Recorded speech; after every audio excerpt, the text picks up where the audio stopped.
रायतिमिरोपशान्तये शान्तपावनमचिन्त्य वैभवं तं नरं वपुषि कुञ्जरं मुखे मन्महे किमपि तुन्दिलं महः शरणं करवाणि शर्मदं ते चरणं वाणि चराचरोपजीव्यं करुणामसृणैः कटाक्षपातैः कुरु माम् अम्ब कृतार्थ सार्थवाहं शारदा शारदाम्भोजवदना वदनम्बुजे सर्वदा सर्वदास्माकं सन्निधिः सन्निधिं क्रियात् विमलपटी कमलकुटी पुस्तकरुद्राक्ष शस्तहस्तपुटी कामाक्षि पक्ष्मलाक्षी कलित विपंची विभासी वैरिंची वागर्थाविव संपृक्तौ वागर्थ प्रतिपत्तये जगतः पितरौ वंदे पार्वती परमेश्वरौ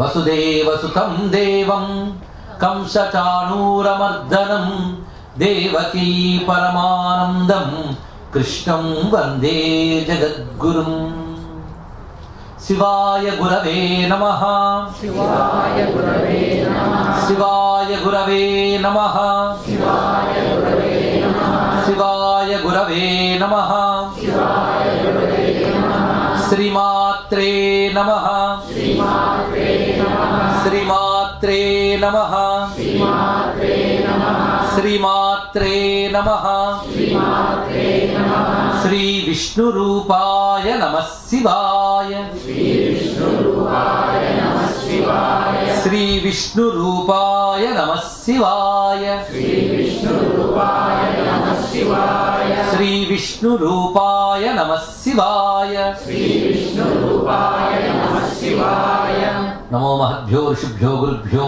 नमः श्री श्रीनिवास परब्रह्मणे नमो नमः సుఖయోగింద్రుల వారు పరీక్షిత్ మహారాజుకి వినిపిస్తున్న భాగవత కథాయజ్ఞంలో రాసలీలా వైభవాన్ని ఆ తర్వాత మధురను స్వామి ఉద్ధరించినటువంటి వైనం అంటే కంస సంహారం ఉగ్రసేనుని రాజుగా చేయడం ఒక సువ్యవస్థని ఏర్పాటు చేశాడు మధురానగరంలో అంతవరకు చెప్పుకున్నాం. రాసలీలలో ప్రధానంగా గోపీజనులను అనుగ్రహించిన స్వామి యొక్క తత్వాన్ని ప్రస్తావన చేయడం జరిగింది. బృందావనం యొక్క వైభవాన్ని కూడా చెప్పుకున్నాం. అయితే మరొక్కవారు బృందావనం స్మరణలో గోపికల యొక్క ప్రాధాన్యాన్ని తెలియజేస్తూ ఉద్ధవుడు ఒకసారి ఈ గోపికల వద్ద కృష్ణ పరమాత్మ పంపగా వెళతాడు వాళ్ళని ఓదార్చడానికి. కృష్ణ పరమాత్మ దూరంగా ఉన్నందుకు విలపిస్తున్నటువంటి గోపికలను ఓదార్చడానికి వెళ్తాడు ఉద్ధవుడు. కానీ వాళ్ళని పరిశీలిస్తాడట. పరిశీలించినప్పుడు వీళ్లకు నేనేదో చెప్పడానికి రాలేదు, వీళ్ళ నుంచి తెలుసుకోవడానికే వచ్చానని నిర్ణయించుకుంటాడు. ఎందుకంటే తెల్లవారుజామున గోపకాంతలు చల్ల తరచుతూ ఉంటారు. తెలుసుగా చల్ల తరచడం అంటే మజ్జిగ చిలకడం. ఆ చల్ల తరచుతున్న సవ్వడికి లేచేట ఆయన ఉద్ధవుడు ప్రాతకాలంలో. లేచినప్పుడు వాళ్ళు అప్పటి నుంచి కృష్ణస్మరణ చేస్తూనే ఉన్నారు. వాళ్ళు చేయవలసిన నిత్యకృత్యాలు ఏమీ మానలేదు, కానీ ఏది చేసినా కృష్ణస్మరణే. అప్పుడు ఆశ్చర్యపోయాడు. కృష్ణ పరమాత్మ మీకు దూరంగా ఉన్నాడని బాధపడవద్దు అని చెప్పడానికి వచ్చాను, కానీ కృష్ణ పరమాత్మ మీకు దూరంగా లేడు, మీ హృదయంలోనే ఉన్నాడు. స్వామి చెప్పదలుచుకున్నది ఏంటంటే భగవద్యోగం అనేది భౌతికం కాదు. స్వామి ఇక్కడ ఉన్నప్పుడు మీకు భౌతికంగా కనబడ్డాడు, మీ హృదయంలోనే తాను అనుభూతి రూపముగా నేటికి ఉన్నాడు. అందుకే నిత్య స్మరణ రూపంలో మీలో ఉన్నాడు అని వారికి నమస్కారం చేసి మీరు కృష్ణుడితో విహరించిన చోట్లు చూపిస్తారా అని అడిగట్ట. అప్పుడు వాళ్ళు బృందావనంలోకి తీసుకువెళ్ళి ఒక్కొక్కటి వివరిస్తున్నారు. కృష్ణుడు ఇక్కడ ఇలా విహరించాడు, అలా విహరించాడని చెప్తూ మమ్మల్ని ఇక్కడ ఇలా అనుగ్రహించాడు అని చూపిస్తూ ఉంటే ఉద్ధవుడికి ఒక భావతాదాత్మ్యం కలిగి ఆనంద పరవశంతో నేల మీద పడి దొర్లేట. ఏమిటి తాదాత్మ్యం అన్నట్ట వాళ్ళు. ఈ మట్టి చాలా గొప్పది అన్నట్ట. ఎందువల్ల? కృష్ణ పరమాత్మ నడయాడడం చేత గొప్పది కదా అంటే కాదు కాదు, మీ పాదములు అంటడం చేత ఈ మట్టి గొప్పది అన్నట్ట. ఇది గొప్ప మాట. గోపికల పాదాలు తాకడం చేత బృందావనం మట్టి గొప్పదైందిట. గోపికలు ఎంత గొప్పవారో ఆలోచించారు. దీన్ని బట్టి వందే నందవ్రజ స్త్రీణాం పాదరేడు అభీక్ష్ణిస యాసాం హరికథోత్కీతం పునాతి భువనత్రయం అని నమస్కరించుకుంటాడు ఇక్కడ. అందుకు గోపికల పాదధూళికి నమస్కారము. అటువంటి మహాయోగినులు గోపికలు వారికి నమస్కరించుకుని ఉద్ధవుడు కృష్ణ పరమాత్మ వద్దకు వచ్చాడు. స్వామి, నీ సందేశం వాళ్ళకి చెప్పాలని నన్ను పంపావు, వాళ్ళ ద్వారా అసలు సందేశాన్ని నేను తెలుసుకునేలా చేసావు, భక్తి అంటే ఏమిటో వాళ్ళ ద్వారా నేను గ్రహించాను అని ఉద్ధవుడు తెలియజేశాడు.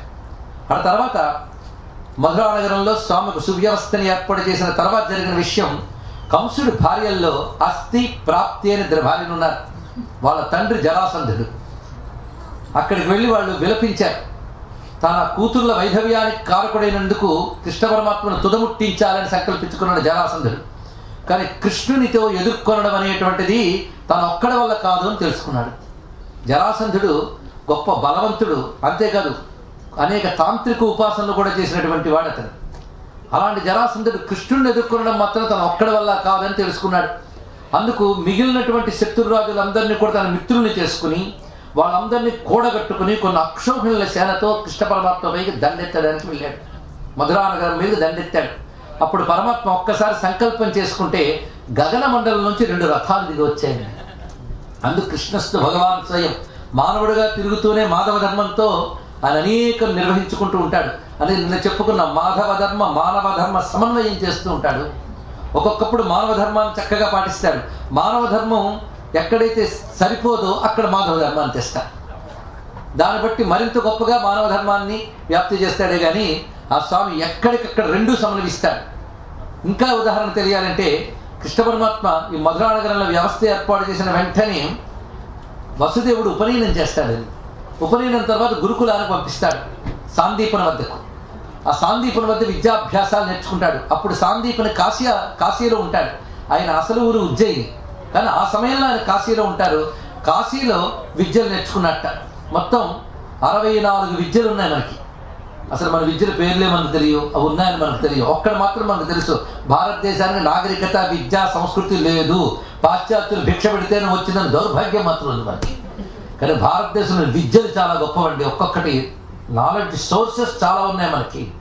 కేవలం ఆధ్యాత్మిక విద్య మాత్రమే భారతీయులు అనుకుంటున్నాం, కానీ భారతదేశంలో అన్ని విధాల విజ్ఞాన శాస్త్రాలు అభివృద్ధి చెందాయి.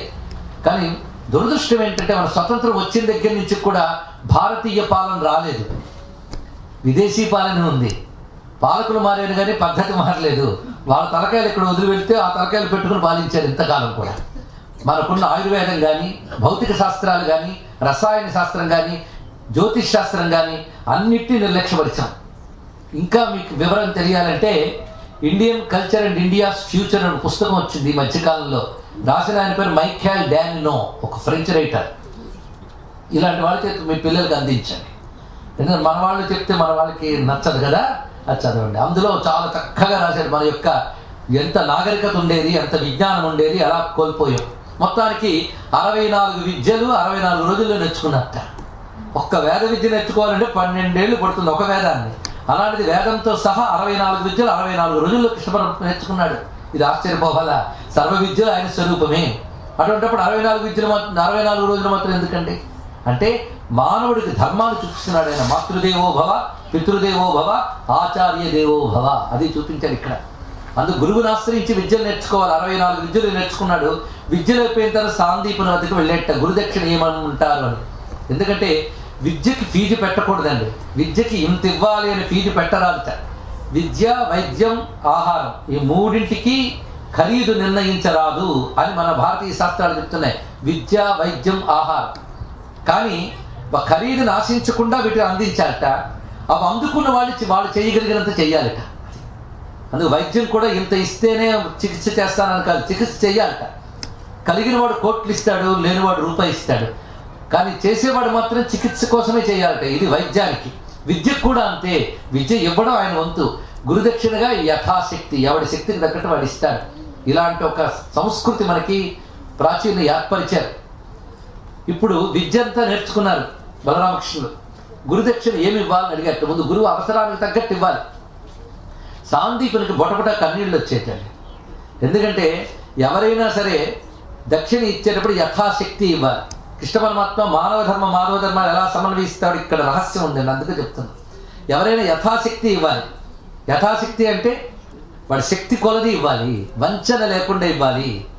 అది అంతేగాని కోటీశ్వరుడు వచ్చి ఏదో ఉడతా భక్తిగా ఇస్తున్నానంటే 10 రూపాయలు తీస్తే ఉడతను అవమానించద్దని చెప్పడం. ఉడతా భక్తి అంటే చిన్న విషయమా? అందుకు ఆ సమయంలో యథాశక్తి అనేది గొప్ప విషయం. కృష్ణుడు నేర్చుకోవడం మానవుళ్ళ నేర్చుకున్నాడు, కానీ ఆయన శక్తి మానవ శక్తి, ఆయన యథాశక్తి ఏది విష్ణు శక్తి. అందుకు సాందీపనికి దుఃఖం కలిగింది. తన కొడుకు గుర్తొచ్చాడు. ఆ కొడుకు ఎప్పుడో స్నానానికి సముద్రంకి వెళ్ళి పంచజనుడు అనే రాక్షసుడి చేసి సంహరింపబడ్డాడు. అతను ఆ పోయిన కొడుకు గుర్తొచ్చాడు. అతను తిరిగి బతికొస్తే బాగుండు అని మనస్సు కనిపించింది కృష్ణుడు ఎదురుగా నిలబడ్డాక. కానీ అది ప్రకృతికి విరుద్ధమైన కోరిక కనుక అడగలేడు.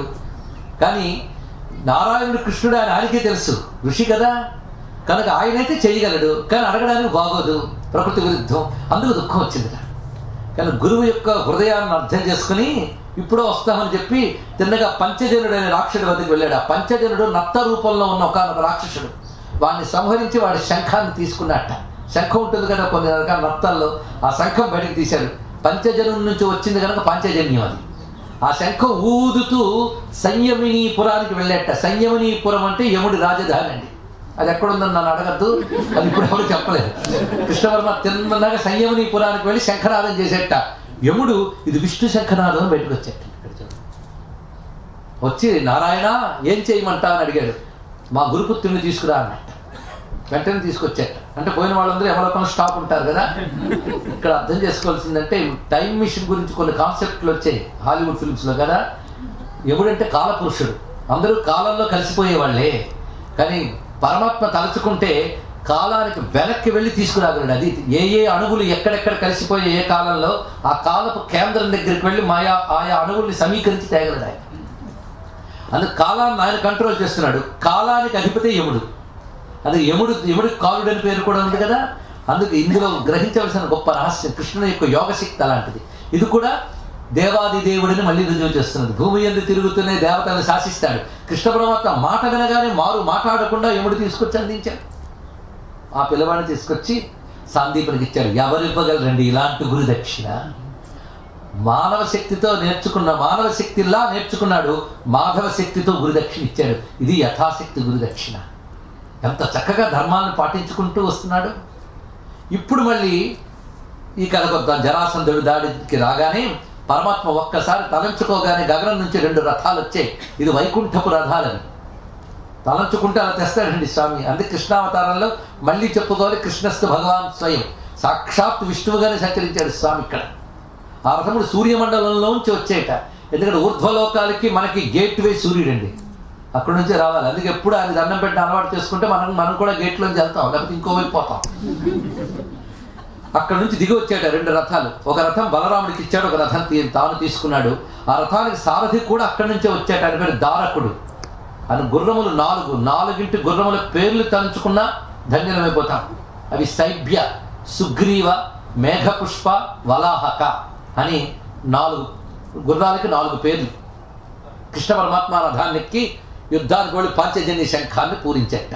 వెంటనే జరాసంధుడు నువ్వేమిట్రా యుద్ధానికి వచ్చో, మీ అన్నని పంపులే, నువ్వు చక్కగా గోవులు తోలుకో అన్నట్ట. కృష్ణ పరమాత్మ మందహాసం చేస్తూ ఒక్కసారి ధనుస్సుని మీటేటండి. అసుర సైన్యాలు అంటే ఈ రాజసైన్యాలు భయకంపితమయ్యాయి. వెంటనే పరమాత్మ విజృంభించాడు. మనం కృష్ణుడు కేవలం ఒక మధురమైన రూపం అనుకుంటాం, కానీ వీరమూర్తి తెలియదు. వీరమూర్తి తెలియాలంటే భాగవతం చదవాలి. ఇక్కడ నిజంగా కోదండ కృష్ణుడు కనబడతాడు, కోదండ రాముడిలాగా. ఆ ధనుస్సు నుంచి ఆయన ప్రయోగిస్తున్న బాణ పరంపర, యుద్ధ విద్యా నైపుణ్యానికి అక్కడ వారు కూడగట్టి తెచ్చుకున్న మొత్తం శత్రు సైన్యాలు ధ్వంసమైపోయాడు. జరాసంధుడు దెబ్బకు ఓడిపోయాడు. అప్పుడు బలరాముడు జరాసంధుడిని బంధించబోతే బలరాముడిని పిలిచాడు కృష్ణుడు, వీళ్ళు విడిచిపెట్టే అన్నట్ట. ఏంటి శత్రువు మనకు దొరికితే విడిచిపెట్టమంటామంటే వీడి వల్ల చాలా పని ఉందన్నట్ట. ఇది నేను ఎందుకు అవతరించానో నీకు తెలుసు కదా. అసురాంశలు ఇప్పుడు రాజులై పుట్టారు. ఆ దుష్టరాజులను దునుమాడి భూభారం తగ్గించాలని అవతరించారు. నేను వెళ్ళి వెతుక్కుంటూ ఒక్కొక్క దుష్టరాజు దగ్గర వెళ్ళి కొట్టకుండా వీడు చక్కగా అందరిని కలెక్ట్ చేసుకుని అది తెచ్చాడు. ఇప్పుడు వీడిని వదిలితే మళ్ళీ ఊరుకోడు, మళ్ళీ కలెక్ట్ చేసి తెచ్చుకుంటాడు. దుష్టులను ఆకర్షించను అదొకటి. కనుక వీడు దుష్టులందరిని ఆకర్షించుకుని అదే తీసుకొస్తాడు. నాకు శ్రమ తప్పిందిగా, ఇక్కడే పని పూర్తి చేసి వచ్చానట. సరే విడిచిపెట్టాడు. జరాసంధుడికి ఎందుకు విడిచిపెట్టాడు అర్థం కాలేదు. బతుకు జీవుడు అని బయటపడ్డాడు. మళ్ళీ వచ్చేట. అలా 17 మార్లు దండయాత్ర చేశాడు మాంగోడు. 17 మార్లు వాళ్ళందరినీ కొట్టి వీడు విడిచిపెడుతున్నట్ట. స్వామి ఎంత అద్భుత పని చేస్తున్నాడో చూడండి. ఇలా జరిగింది. ఆఖరికి నారదుల వారు ఊరుకోకుండా కాలయవనుడి దగ్గరికి వెళ్ళేట. ఇప్పుడు యవన దేశం అనేటప్పుడు అంటే పూర్వం మన భారతదేశంలో ద్వాపర యుగాంతంలో ఇప్పుడు మనం విదేశాలు అనుకుంటున్న వాటితో ఎంత అనుబంధం ఉండేదని తెలుస్తుంది. భారతాన్ని ఒక చరిత్రలా చదవండి, తెలుస్తుంది. అద్భుతం. ఆ యుద్ధ సమయంలో ఎటువంటి రాజులు ఏ ఏ దేశాల నుంచి వచ్చారో కూడా వర్ణించారు ఇక్కడ. అప్పుడు ఎన్నెన్ని దేశాలతో ఎలాంటి సంబంధాలు ఉండేవి. ఎందుకంటే సుమారు ఒక 60 ఏళ్ల క్రితం మన దేశం విభజన అయిపోయింది. విభజింపబడ్డ భాగం భారతదేశమే, కానీ ఇప్పుడు మనకు మన దేశం అనిపించదు, విడిపోయింది కనుక. అలా ఎన్ని విడిపోయాయో. మనం గాంధార్ అనేది ఒక గాంధార్ దేశం, ఎన్నెన్నో కాంబోజం, ఇప్పుడు కాంబోడియా, ఎంత విస్తారమై ఉండేదో భారతీయ సంస్కృతి వ్యాపించి ఉండేదో. రాను రాను కలిపి ప్రవేశించిన తర్వాత క్షుద్రభావాలు ఏర్పడి ఛిద్రభావాలు ఏర్పడి ముక్కలు అయిపోతున్నాం. ఆఖరికి పోతే పోని కాశ్మీరం అనుకునే దుస్థితికి కూడా వెళ్ళిపోయాము. కానీ మన తలపోతే మనకు అంత బాధ. భారతానికి కాశ్మీరం పోయినా అంతే, కాశ్మీరంతో సగం భారతదేశం మిగలాలి మనకి. ఈ మాటలు చెప్తున్నాం అనుకో, భారతదేశం అఖండంగా ఉండాలి. పోయినవేదో పోయేది, ఇంకా గట్టిగా ప్రయత్నిస్తే పోయినవి కూడా కలుపుకుని భారతదేశం గొప్పది కావాలని ఆశించవలసిన సమయం వచ్చింది మనకి. అలాంటి ఆలోచన కూడా మంచిదే, తద్వారా అందరికీ క్షేమం, వాళ్ళకు కూడా ఇది ఆలోచించవలసిన సమయం. మొత్తానికి యమన దేశానికి వెళ్ళేట ఎవరు నారదులు వారు వెళ్ళి ఆ కాలయవనుడితో అన్నారు, ఏమిటి నీ దాకా రాలేదా? మొత్తం ఈ రోజుల్లో ఏ రాజు అయినా కృష్ణుడి గురించే మాట్లాడుతున్నారు. 2 రకాల వారు, కృష్ణుడికి భయపడే వాళ్ళు కొందరు, కృష్ణుడిని ప్రేమించే వాళ్ళు కొందరు, అంతే.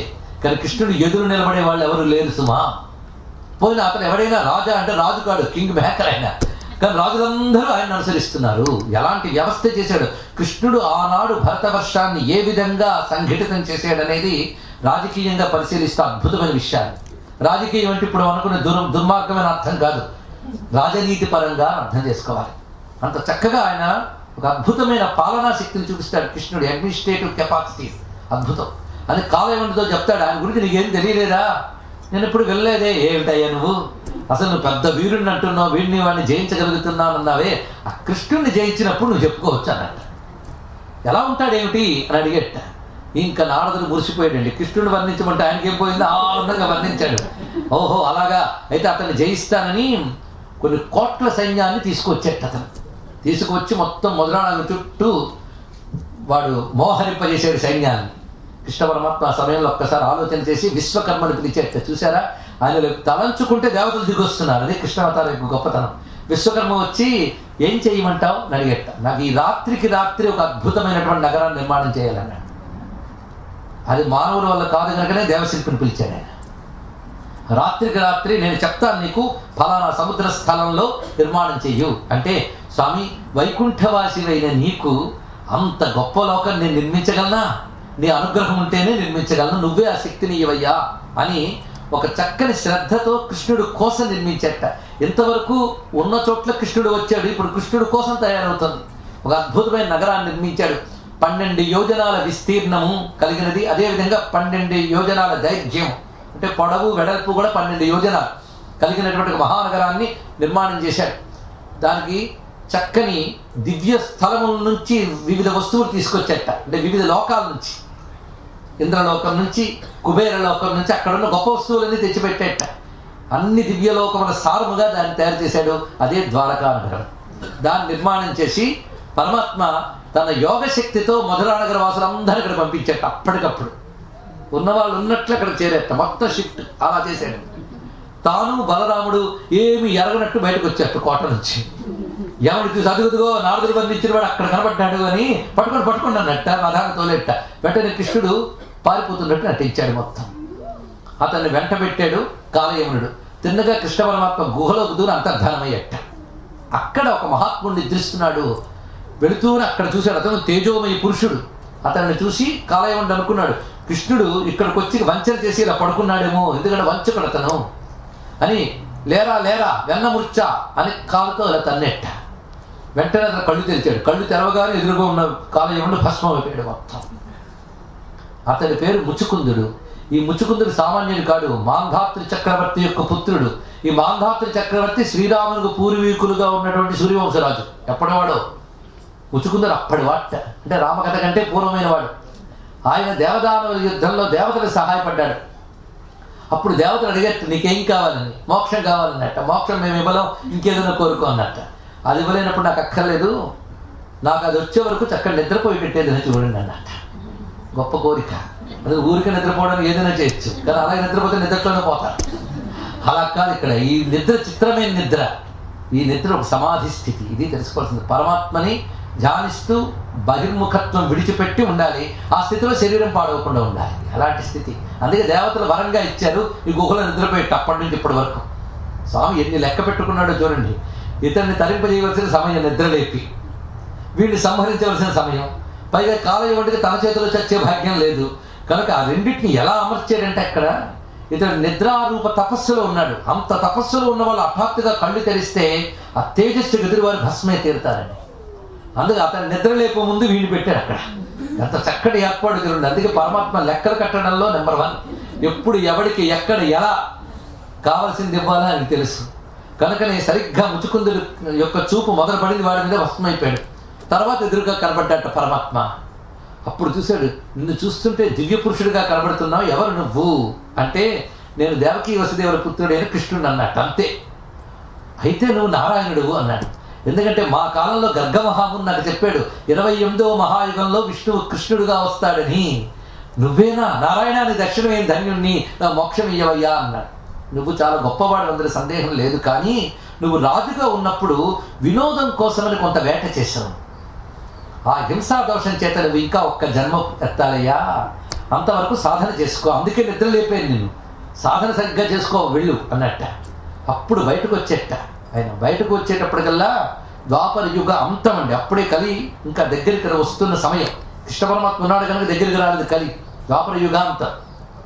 ఆ సమయంలోనే అనుకున్నట్టు ముచ్చుకుందరు ఏమిటి మానవులందరూ ఇంతింతున్నారని. ఆనాటి యుగాలు నాటివాడు కదా. అప్పుడు మానవులు వాళ్ళందరినీ చూశాడు. యుగాలు మారుతున్న కొద్దీ డెవలప్మెంట్ కాదు, ఎవల్యూషన్ కాదు, డివల్యూషన్ గుర్తుపెట్టుకుని. యుగాలు మారుతున్న కొద్దీ మనిషిలో సత్వం పోతూ ఉంటుంది, యంత్రాల శక్తి పెరుగుతుంటుంది, మనుషుల శక్తి తరుగుతూ ఉంటుంది. ఆఖరికి లెక్క కట్టి తేల్చాలన్నా మిషన్లను ఆశ్రయిస్తున్నాం, బుర్రను ఉపయోగించట్లేదు. అవునా లేదు? క్రమక్రమంగా శరీరపు సత్వం తగ్గిపోతుంటా, మానవుల పరిమాణాలు తగ్గిపోతూ ఉంటాయి. ఇవి తెలియాలంటే అప్పటి కాలం చూస్తే ఇప్పుడు తెలుస్తాయి, కానీ ఇప్పుడు కాలంలో పుట్టి పెరిగే వాడికి తెలియదు. ముచ్చుకుందరు అప్పటి కాలం తెలిసి కనుక చూశాడు, అబ్బో కలి ప్రవేశిస్తుంది. కలి ప్రవేశిస్తే సాధన చేయడానికి కూడా పవిత్ర స్థలం ఉండదు. పైగా కలి ప్రభావం మన మీద పడి మన సాధన దెబ్బతింటుంది. ఇది చాలా ప్రమాదం అండి. కాల ప్రభావం పడితే మనకున్న విశ్వాసం, మనకున్న శ్రద్ధ కూడా దెబ్బతినేస్తుంది. అది చాలా ప్రమాదం. కానీ ఏం చేయాలని ఆలోచించట నారాయణుడే చెప్పాడు, ఎక్కడికి వెళితే కలిదోషం ఉండదు అక్కడికి పో అన్నాడు. అది బదరికాశ్రమంలో బదరి నరనారాయణుల ఆశ్రమం దగ్గరికి చేరుకుని తపస్సు చేరుకున్నాడు ముచ్చుకుందుడు. ఇది విషయం. మళ్ళీ తిరిగి పరమాత్మ జరాసంధుడు ఎక్కడైతే మళ్ళీ జరాసంధుడు అదే సమయంలో దాడికి వచ్చినప్పుడు అక్కడికి వెళ్ళేటప్పుడు జరాసంధుడు ఏం చేశాడు, ఇదిగో వాళ్ళిద్దరే ఉన్నారు పదండి అని వాళ్ళ మీదకి రథం తోలేడు. అప్పుడు మళ్ళీ కృష్ణ పరమాత్మ పరిగెడుతున్నట్టు వెళ్ళి ప్రవశనగిరి అనే పర్వతం మీదకి చేరిపెట్టాలి. మంచి చెట్లతో నిండిపోయినటువంటి పర్వతం. ఎప్పుడైతే కృష్ణుడు కనబడలేదో వెంటనే జరాసంధుడు కొండకి మంట పెట్టాడు. మంట పెట్టి కృష్ణుడు దగ్గర పడిపోయాడు, తృప్తిపడి వెళ్ళిపోయాడు. కానీ కృష్ణ పరమాత్మ అటు నుంచి అటు దూకి ద్వారక్కి చేరుకున్నాడు. ఇంకా ద్వారకా నగరంలో స్వామి ఆశ్రయించాడు. ఈ ద్వారకా నగరంలో ఉన్న సమయంలో జరిగిన కథ ఉన్నదయ్యా అంటే వింటూ ఉంటే ఎంతసేపైనా వినాలనుందయ్యా కృష్ణ కథ అన్నాడు పరీక్షిత్తు. అందుకని మధ్యలో వాచి చూసుకోవడం కానీ మరొకటి లేదు ఆయనకి. పరీక్షిత్తు అడుగుతున్నాడు, కళ్యాణాత్మకమైన విష్ణు కథలాకం నింపుచున్ముక్త వైకల్యుండెవ్వడు తృప్తుడవు. విష్ణు కథ వింటూ ఉంటే విన్నదైనా మళ్ళీ వినాలనిపిస్తుంది అయ్యా. లేకపోతే పరీక్షిత్తుకి ఏం తెలియవా? చిన్నప్పటి నుంచి వాళ్ళ ఇంట్లో ఇదే కథ కదా, ఎన్ని మార్ల వల్ల వినాలనిపిస్తుంది. పైగా భగవత్కథకున్న గొప్పతనం ఏంటంటే అవి వినంగా క్రొత్తలవుచుండు. అది వింటున్న కొద్దీ ఇంకా నూతనంగా కనిపిస్తాయి. అందుకు నాకు ఇప్పుడు నువ్వు మరొక కృష్ణ కథ చెప్పవయ్యా. ఏ కథ అంటే సాకల్యం వెప్పడ భూసురోత్తమ ఎరుంగం బల్కవే రుక్మిణీ కళ్యాణంబు వినంగ నాకు మదిలో కౌతూహలం బయ్యడి. నాకు రుక్మిణీ కళ్యాణ గాథ వినాలనుంది చెప్పవయ్యా అని అడుగుతున్నాడు. ఇక్కడ రాధాకృష్ణతత్వం, రుక్మిణీ కృష్ణతత్వం ఈ రెండు వేరు. రుక్మిణీ కృష్ణ అంటే చతుర్భుజుడైన విష్ణువు లక్ష్మీదేవి, రాధాకృష్ణులు అంటే గోలోకవాసి అయిన కృష్ణుడు రాధాదేవి. కానీ రెండు ఒకే స్వరూపములు. అందుకే లక్ష్మీ స్తోత్రంలోనే మహానుభావుడు ఇంద్రుడు చెప్తాడు, క్షమస్వ భగవత్యంబే క్షమాశీలే పరాత్పరే శుద్ధ సత్వ స్వరూపే చ కోపాది పరివర్జితే అని వర్ణిస్తూ కైలాసే పార్వతీత్వంచ క్షీరోదే సింధుకన్యక స్వర్గే చ స్వర్గలక్ష్మిస్త్వం మత్స్యలక్ష్మిశ్చ భూతలే వైకుంఠే చ మహాలక్ష్మి దేవదేవి సరస్వతి గంగాత తులసీత్వంచ సావిత్రి బ్రహ్మలోకగా కృష్ణ ప్రాణాధిదేవిత్వం గోలోకే రాధికా స్వయం రాసే రాసేశ్వరిత్వంచ బృందా బృందావనే వనే. ఒకే పరాశక్తి అని చెప్పుకున్నాం కదా, అందుకే ఆ పరాశక్తి ఇక్కడ మహాలక్ష్మి. అందుకే రుక్మిణీ కృష్ణ కళ్యాణం అంటే లక్ష్మీనారాయణ కళ్యాణము. ఇది తెలుసుకోవాల్సిన ప్రధానమైన అంశం. అందుకే రాఘవత్వే భవేత్ సీత రుక్మిణీ కృష్ణ జన్మని అన్యేషు చ అవతారేషు విష్ణోరేష అనపాయిని అని విష్ణు పురాణంలో వాక్యం. నారాయణుడు రాముడైనప్పుడు అమ్మ మహాలక్ష్మి సీతమ్మ అయినది, నారాయణుడు కృష్ణుడైనప్పుడు అమ్మ రుక్మిణి అయినది. ఇది కదా ప్రధానమైన అంశం. అందుకు వీళ్ళ కథ చెప్పుకుంటే రుక్మిణి కృష్ణ కళ్యాణం, లక్ష్మీ నారాయణ కళ్యాణం. అందుకు దాని వివరంగా చెప్పమని అడిగాడు పరీక్షిత్ మహారాజు. వినుము విదర్భ దేశమున వీరుడు కుండిన భక్త భీష్మకుండను దొడ్డరాజు గలడు. ఎంత అందమైన పద్యాలండి. ఒకప్పుడు ఇక్కడున్న వాళ్ళ అమ్మలు పుస్తకాలు లేకుండా చదివేవారు. అప్పుడు వాళ్ళకి అక్షరాలు రావు, పద్యాలు వచ్చు. లిటరసీ తక్కువ ఉండొచ్చు, ఎడ్యుకేషన్ ఎక్కువ ఉంది. జ్ఞానం జ్ఞానం వాళ్ళందరికీ పద్యాలు వచ్చండి. గజేంద్ర మోక్ష ఘట్టాలని. ఎంత గొప్ప దేశం. ఒకప్పుడు భారతదేశంలో మేము చిన్నప్పుడు ఒక ఉల్లిపాయ అమ్మేవాడు, టేలా మీద ఉండేవాడు. బాబు ఒక పద్యం చెప్తాను అని చెప్పి పోతన గారి పద్యం చదివాడు ధారాళంగా. అది భారతదేశం. ఇది ప్రజాకవిత్వం. అందుకు గొప్ప ప్రజాకవి అంటే పోతన గారండి. సామాన్య ప్రజలకు కూడా దగ్గరికి వెళ్ళిపోయిన కవి. ఎంత అందమైన తెలుగు. రుక్మిణీ కళ్యాణం లాంటి పద్యాలు ఎంత మధురంగా ఉంటాయి. ఇది తెలుగు, ఇది తెలుగు. ఈ తెలుగును మర్చిపోకుండా బ్రతకాలి మనం.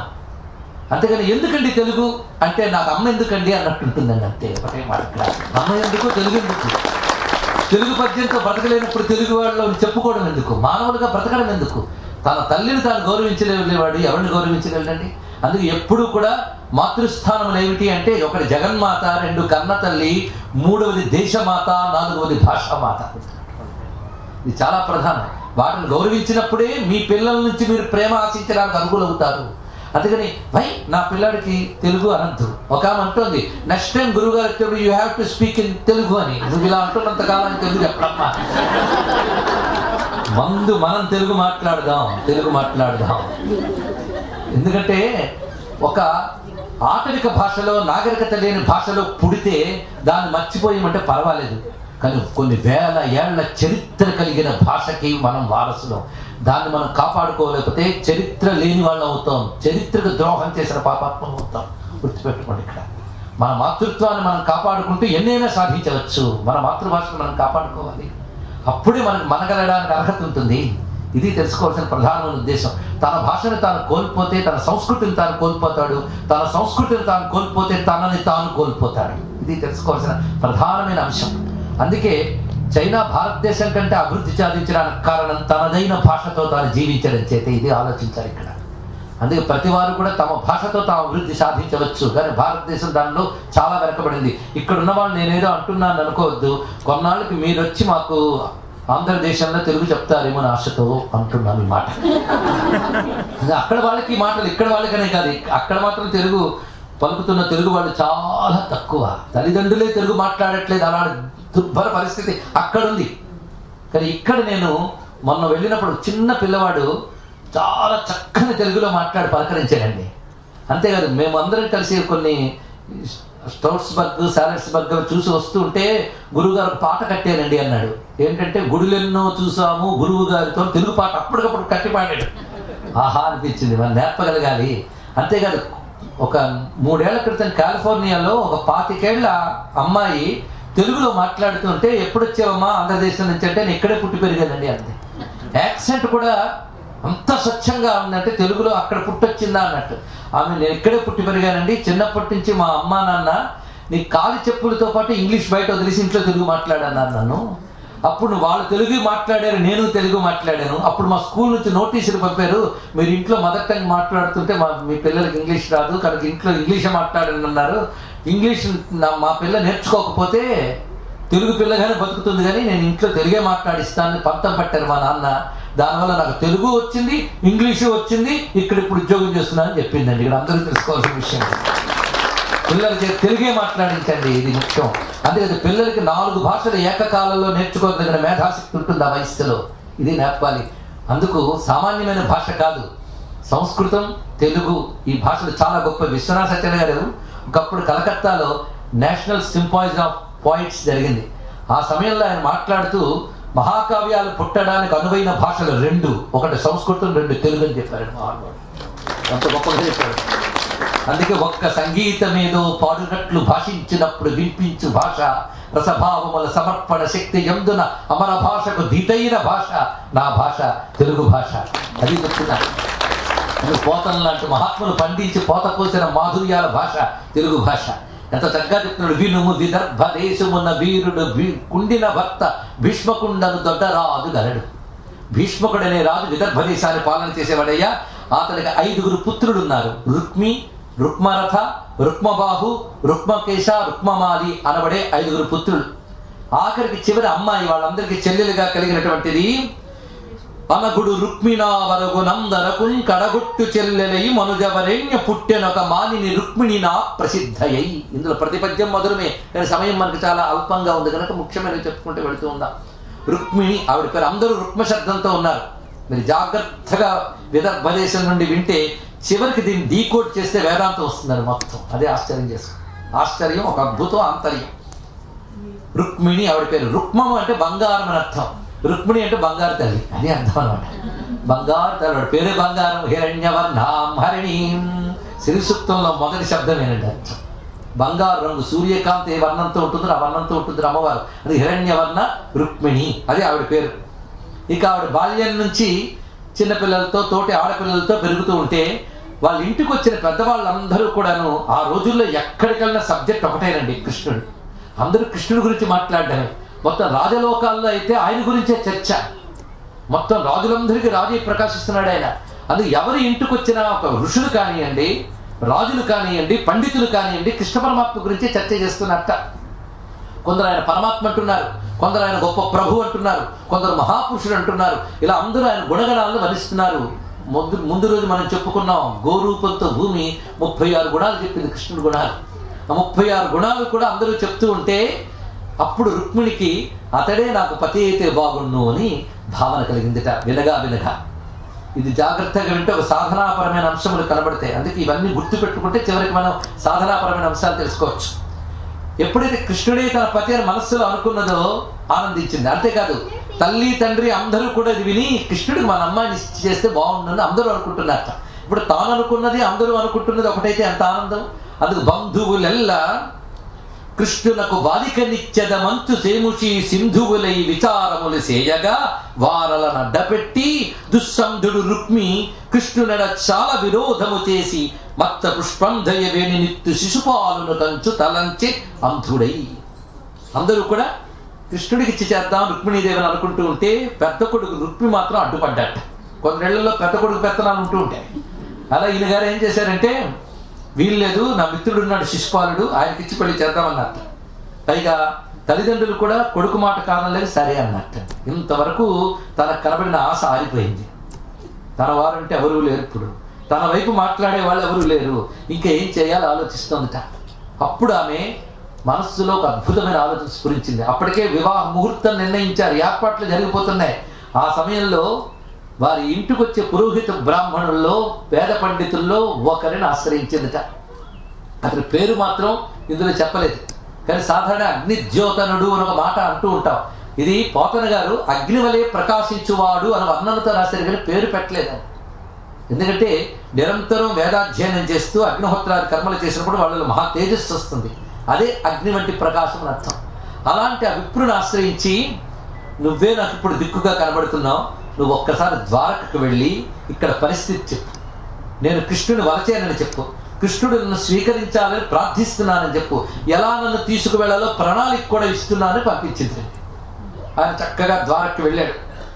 ఆ వెళ్ళినప్పుడు కృష్ణ పరమాత్మ చక్కగా స్వాగతం పలికెట్ట వచ్చిన వాడికి పైగా కూర్చోబెట్టాడు. వేద పండితులు వస్తే ఏం చేయాలి, అలాగ పాదాలు కడిగి నీళ్లు చల్లుకున్నట్టు కృష్ణ పరమాత్మ సింహాసనం మీద కూర్చోబెట్టాడు. మీరు ఎక్కడి నుంచి వచ్చారు ఏమిటి అని అడిగితే, విదర్భ దేశం నుంచి వస్తున్నాను, మా రాజపుత్రి నిన్ను వలచినది, నీకు కొంత విన్నపం చేయమన్నది, ఆమె ఏం చెప్పిందో నీకు చెప్తున్నానని చెప్తున్నాడు. ఏ నీ గుణంబులు కర్ణేంద్రియంబులు శోక దేహతాపంబులు తిరిపోవు, ఏ నీ శుభాకార మిక్షింప కన్నులకు అఖిలార్థలాభంబు కల్గుచుండు, ఏ నీ చరణ సేవలే ప్రొద్దు చేసిన భువనోన్నతత్వంబు పొందగలకు ఏ నీల సన్నామమే ప్రొద్దు భక్తితో తడవిన బంధ సంతతులు వాయు అట్టి నీయందు నా చిత్తమనవరతము నచ్చియున్నది నీయాన ననలేదు కరుణ జూడుము కంసారి కలవిదారి శ్రీయుతాకారమని నీ చిత్తచోడ. ఇక్కడ నిజానికి రుక్మిణీదేవి చెప్తోంది అన్న మాట తీసేస్తే ఒక భక్తుడు భగవంతుడికి చెప్పుకున్నట్టు ఉంటుంది. చూడండి, ఎవరి యొక్క గుణములు చెవుల్లో పడితే చాలు తాపారిపోతాయో, ఎవరి రూపాన్ని చూస్తే చాలు ఇంద్రియములు పరమార్థానందాన్ని పొందుతాయో, ఎవరి పేరుని తలంచుకుంటే చాలు ఉన్నతమైన స్థితి లభిస్తుందో, పాప సంహరణ జరుగుతుందో, అటువంటి నీ యందు నా చిత్తము నిలిచి ఉన్నది. నువ్వు తప్ప అన్యము వైపు నా చిత్తము వెళ్ళదు, నన్ను అనుగ్రహించు. ఇది పైగా నీకు చెందిన దానును నేను. అన్నమయ్య చెప్పినట్లు నీవు నా సొమ్మవు, నేను నీ సొమ్మును. సొమ్ము సొమ్ము అంటే సొంతమైనది సొమ్ము అండి, గొప్ప మాట. ఇది నిజానికి సంస్కృతంలో స్వం అనే మాట తెలుగులో సొమ్ము అని దిగింది. సొంతమైనది సొమ్ము అంటే నాది అని ఏది అనుకుంటామో దాని పేరు సొమ్ముట. అది నీవు నా సొమ్మవు, నేను నీ సొమ్మును. ఎంత గొప్ప మాట. నేను నీ సొమ్మును, నువ్వు నా సొమ్మువు. నీకు చెందిన దానం నేను. నీకు చెందిన నన్ను శిశుపాలుడికి ఇస్తానంటున్నాడు. ఏమైనా బాగుందో చెప్పు.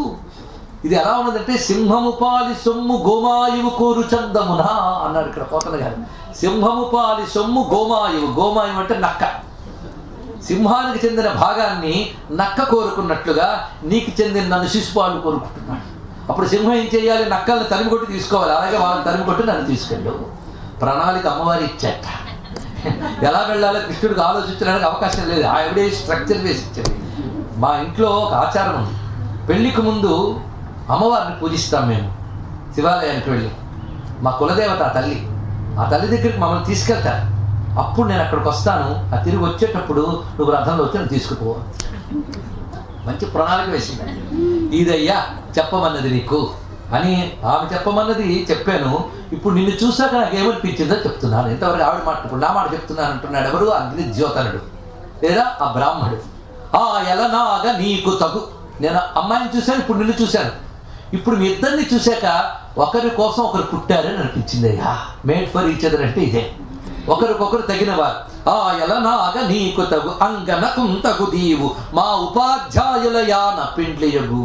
ఎంత గట్టిగా చెప్పండి. మా గురువుల మీద ఒట్టి పెట్టి చెప్తున్నాను, మీ ఇద్దరికి పెళ్ళవుతున్నాను. ఆయనకి ఆ మనసు కల అనిపించింది కృష్ణ పరమాత్మను చూశాక. తప్పదు జాప్యములేల నీవు నీ తోయము వారి కూడుకొని తోయరుహానన తెత్తుగాని విచ్చేయము శత్రులను ఉరుము సేయము సేయము శోభనం బిలన్. రావయ్యా ఇది నా కోరిక అన్నాడు. వెంటనే స్వామి మందహాసం చేసి వచ్చెద విదర్భ భూమికి చొచ్చెద భీష్మకుని పురము సురుచిరలీలన్ తెచ్చెద బాలన్ బ్రెల్మిడి వ్రచ్చెద అడ్డంబు రిపులు వచ్చిన పోరన్.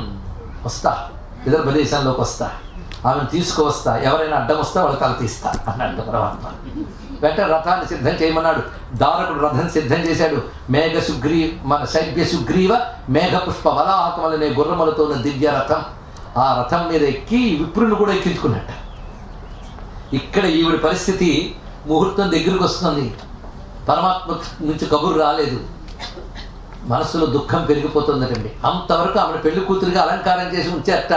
దుఃఖం చేత అలంకారాలన్నీ చెల్లా చెదిరయ్యాయి. అయినా సవరించలేదట. ఎందుకంటే స్వామి నువ్వే నాకు దగ్గరుంటే అలంకారాలు ఎందుకు, నువ్వే దూరం అయితే అలంకారాలతో పని ఎందుకు. అదే ఆవిడ స్థితి. అదే స్వామి అమ్మవారు అయ్యవారి వియోగంలో బాధపడుతూ దుఃఖితురాలి ఇంకా రాలేదేమిటి అని ఒక ఉద్విగ్నత. ఉద్విగ్నతకి అచ్చమైన ఇంగ్లీష్ మాట ఉంది, మరి ఎప్పుడు వాడుతూ ఉంటాడు టెన్షన్. ఆ ఉద్విగ్నతకు లోనే ఉంది ఆవిడ. అందుకే లగ్నం వెళ్ళే వివాహము గదిసే ఎలారాడు గోవిందుడు ఉద్విగ్నం వయ్యడి మానసంబు. లగ్నం వెళ్ళి వివాహము గదిసే ఎలారాడు గోవిందుడు ఇంకా రావట్లేదేమిటి. పైగా వినునో వృత్తాంతము బ్రాహ్మణుండ అగ్నిజ్యోతనుడేటికింతడసే నా ఎత్తంబు సిద్ధించునో భగ్నం వైచరునో విరించుకుట నిర్భంగిన్ ప్రవర్తించునో. ఇంతకీ బ్రాహ్మడు వెళ్ళాడా? ఈ ప్రయత్నం సఫలమైందా అన్న మాట విన్నాడా పరమాత్మ? లేక ఘనుడా భూసురుడేగెనో నడుమ మార్గశ్రాంతుడై చిక్కెనో? అసలు ఇంతకీ వెళ్ళాడో లేదో మధ్యలోకి నిద్రపోయాడా? ఇదొక వేదన. విని కృష్ణుండిది తప్పుగా తలచనో. ఎంత సాహసం! తీసుకువెళ్ళు అని ప్రణాళికిస్తుందా అనుకున్నాడేమో కృష్ణుడు. వీని కృష్ణుండిది తప్పుగా తలచెనో విచ్చేసెనో ఈశ్వరుండను పూలింప తలంచెనో తలచడో ఆర్యా మహాదేవియున్ నన్ను రక్షింప నెరుంగనో ఎరుగదో నా భాగ్యం ఎట్లున్నదో. రుక్మిణీదేవి అమ్మవారి భక్తురాలండి, అందుకే ఆర్యా మహాదేవి నా మాట మన్నిస్తుందా, నా భాగ్యం ఎలా ఉందో అనుకుంది. ఆర్యా మహాదేవి అంటే గౌరీదేవి. ఇలా ఆవిడ అనుకుంటూ ఉంటే ఈ లోపల వచ్చాట కృష్ణ పరమాత్మ. అక్కడ రథం ఆపి అప్పుడు ఆ బ్రాహ్మణుని పంపించాడు. ఎప్పుడైతే రథం ఆగిందో వెంటనే కుండిన భర్త అయినటువంటి భీష్మకుడు వచ్చి కృష్ణ పరమాత్మను చక్కగా ఆహ్వానించాడు. ఎందుకంటే పెళ్లికి అందరూ రాజులు వస్తున్నారు, వీళ్ళు అలాగే వచ్చారు అనుకుని విడిది ఏర్పాట్లు చేశాడు అక్కడ. ఈ లోపల ఆ బ్రాహ్మణుడు తిన్నగా అమ్మవారి దగ్గరికి వెళ్ళాడండి. ఎప్పుడైతే బ్రాహ్మణుని చూసిందో వెంటనే లేచి ఏమైంది అన్నదిట. అమ్మా సంతోషం, మెచ్చ భగవద్గుణోన్నతికి ప్రారంభమే. నీ గుణముల గురించి విని చాలా సంతోషించాడు. వస్తానన్నాడు, వచ్చాడు. నాకు కూడా బోళ్ళని సంభావనలు ఇచ్చాడు. చక్కగా చెప్పాడు చూడండి. మెచ్చ భగవద్గుణోన్నతి కమేయ ధనాదుల నిత్య నాకు తావొచ్చే సుదర్శనాయుధుడు. పోతన గారి కవిత్వం ఎంత గొప్పదో చూడండి. వేణుగాన లోలుడు వచ్చాడు అనలేదు, సుదర్శనాయుధుడు వచ్చాడమ్మా అని చెప్పాడు. అంటే ఈ సందర్భంలో అదే చెప్పాలి. సుదర్శన చక్రధారి ఆయన వచ్చాడు అని సురాసురులెల్ల అడ్డమై వచ్చిననైన రాక్షస వివాహమునన్ గొనిపోవు నిన్ను నీ సచ్చరితంబు భాగ్యమును సర్వము నేడు ఫలించ కన్యక. రాక్షస వివాహం ఇది క్షత్రియులకు ఉచితమైనటువంటి వివాహాల్లో ఒకటిది. అలా అన్ని స్వీకరిస్తాడు అనగానే వెంటనే ఆ తల్లికి అశ్రువులు వచ్చేటండి. 2 చేతులు దొవిలించింది. కృష్ణుణ్ణి తెచ్చిన వాడికి ప్రతిగా ఏమివ్వగలను, భగవంతుడికి ప్రతిగా ఏమివ్వగలమండి. అందుకు ఆ తల్లి అంటుంది, జలజాతేక్షణతోడి తెచ్చితివి నా సందేశముని చెప్పి నన్ను నిలువం పెట్టితివి నీ కృపను బ్రతికితివి. ఇప్పుడు నీ వల్ల నేను బ్రతికాను, కృష్ణుని తీసుకొచ్చి ఇచ్చావు. నీ ఎట్టి పుణ్యాత్మకులు కలరే, దీనికి నీకు ప్రత్యుపకృతిని గావింపగానే. దీనికి నేను ప్రత్యుపకారం ఏం చేయగలను? అంజలి గావించెదా భూసురాందయమని సద్బంధు చింతామణి. 2 చేతులతో నీకు దోయిలిస్తున్నానయ్యా అంతే. నమస్కారం చేయడం అంటే చిన్న విషయం కాదు. ఇది నీకేమి ఇవ్వలే నమస్కారం చేస్తానని చెప్పడం కాదు. ఇక్కడ నమస్కరిస్తున్నది 2 చేతులతో నమస్కరిస్తున్నది మహాలక్ష్మి. మర్చిపోవద్దు. ఏ చేతులతో ప్రపంచానికి అందిస్తుందో ఆ 2 చేతులు దోయిలించిందంటే సర్వైశ్వర్యములు ఇచ్చినట్లే. అదే మాటలో కృష్ణుడి ముందు ఏ ఐశ్వర్యమైనా సరిపోదు. అది కూడా ఇందులో ఉన్నటువంటి భావం ఇది. ఈ విధంగా తల్లి పలికింది. అప్పుడు ఇంకా ఆవిడ ఉత్సాహంగా తయారైందిట. ఇంకా కులదేవతా పూజకి బయలుదేరింది. ఆ బయలుదేరినప్పుడు ఒక మహారాణి కుమార్తె కదా ఆవిడ, రాజకుమార్తె, యువరాణి. అటువంటప్పుడు మామూలుగా ఉంటాయా సందడులు, సంభారాలు, సన్నాహాలు చాలా విశేషంగా ఉన్నాయి. ముందు గుర్రములు ఉన్నాయట, దాని తర్వాత రథములు, అంటే రాచ మర్యాద అనమాట. ఆ తర్వాత అశ్వబలం, ఇటు అటు ఏనుగులు, వాటి మధ్యలో ముత్తైదువుల మధ్యలో అమ్మవారు చక్కగా పెళ్లి కూతురు అలంకారంలో ఉంది. పైగా మేలు ముసుగు వేసుకుని ఉంది. అలాగే తిన్నగా వెళ్ళి అమ్మవారికి పూజ చేసిందని. అక్కడున్న పార్వతీదేవికి శివునికి కూడా పూజించిందట. మూలంలో అయితే ఇక్కడ గొప్ప మాట ఉంటుంది. భవానీం వందయాం చక్రుర్ భవపత్నీం భవాన్వితాం నమస్యే త్వంబికా భిక్తం స్వసంతానయుతాం శివాం అని అక్కడ మూల శ్లోకం చదువుకున్నాం. ఇక్కడ మనం భవపత్నీం భవాన్వితాం అంటే గౌరీదేవిని పూజించింది అంటే శివునితో ఉన్న గౌరిని పూజించింది. కొంతమందికి పాపం మేము విష్ణు భక్తులు కానీ శివుణ్ణి పూజించమనే వాళ్ళు కొన్ని వెరైటీలు ఉన్నారండి. మద్రాసులో కపాలీశ్వర ఆలయం ఉంది. అక్కడ అమ్మవారు ఉన్నారు. ఈ విష్ణు భక్తులు అనుకునే వాళ్ళకి నిజమైన విష్ణు భక్తి కాదు, వాళ్ళు విష్ణు భక్తి కంటే శివద్వేషం ఎక్కువ వాళ్ళకి. వాళ్ళట అమ్మవారు విష్ణు సోదరి కనుక చూడడానికి వస్తారట, కానీ శివుణ్ణి చూడకూడదుట. అది అమ్మవారి దగ్గరికి వచ్చినప్పుడు సరిగ్గా శివుడు కనబడతాడు, ఇలా పెట్టుకుని వెళ్తారటండి. శివుడు కనబడుతుంది. ఎంత ముదిరిపోయిందో అజ్ఞానం చూడండి ఇక్కడ. ఇంకా వీళ్ళు తయారై ప్రపంచమంతా తిరిగేస్తూ ద్వేషాలను వ్యాప్తి చేస్తున్నారంటే ఇంకెంత దౌర్భాగ్యం ఆలోచిస్తుంది. ఎలాంటి పరిస్థితిలో ఉన్నాం మనం. ఇక్కడ రుక్మిణీదేవి కంటే కృష్ణ భక్తులు ఉంటారా? మరి ఆ తల్లి ఎందుకు నమస్కారం చేసింది? ఈ పాట ఆలోచన రాదు, ఎందుకో తెలియదు మనకి. భవాన్వితాం భవపత్నీం, శివునితో ఉన్న గౌరీదేవికి నమస్కారం చేసిందిట. ఎంత చక్కగా నమస్కారం చేసింది. పోతన గారి మాటలోకి వెళ్తాం. పైగా స్వసంతానయుతాం శివాం, 2 పిల్లలతో వాళ్ళ ఆయనతో ఉన్న ఆవిడికి నమస్కారం చేసింది. 2 పిల్లలు ఎవరు?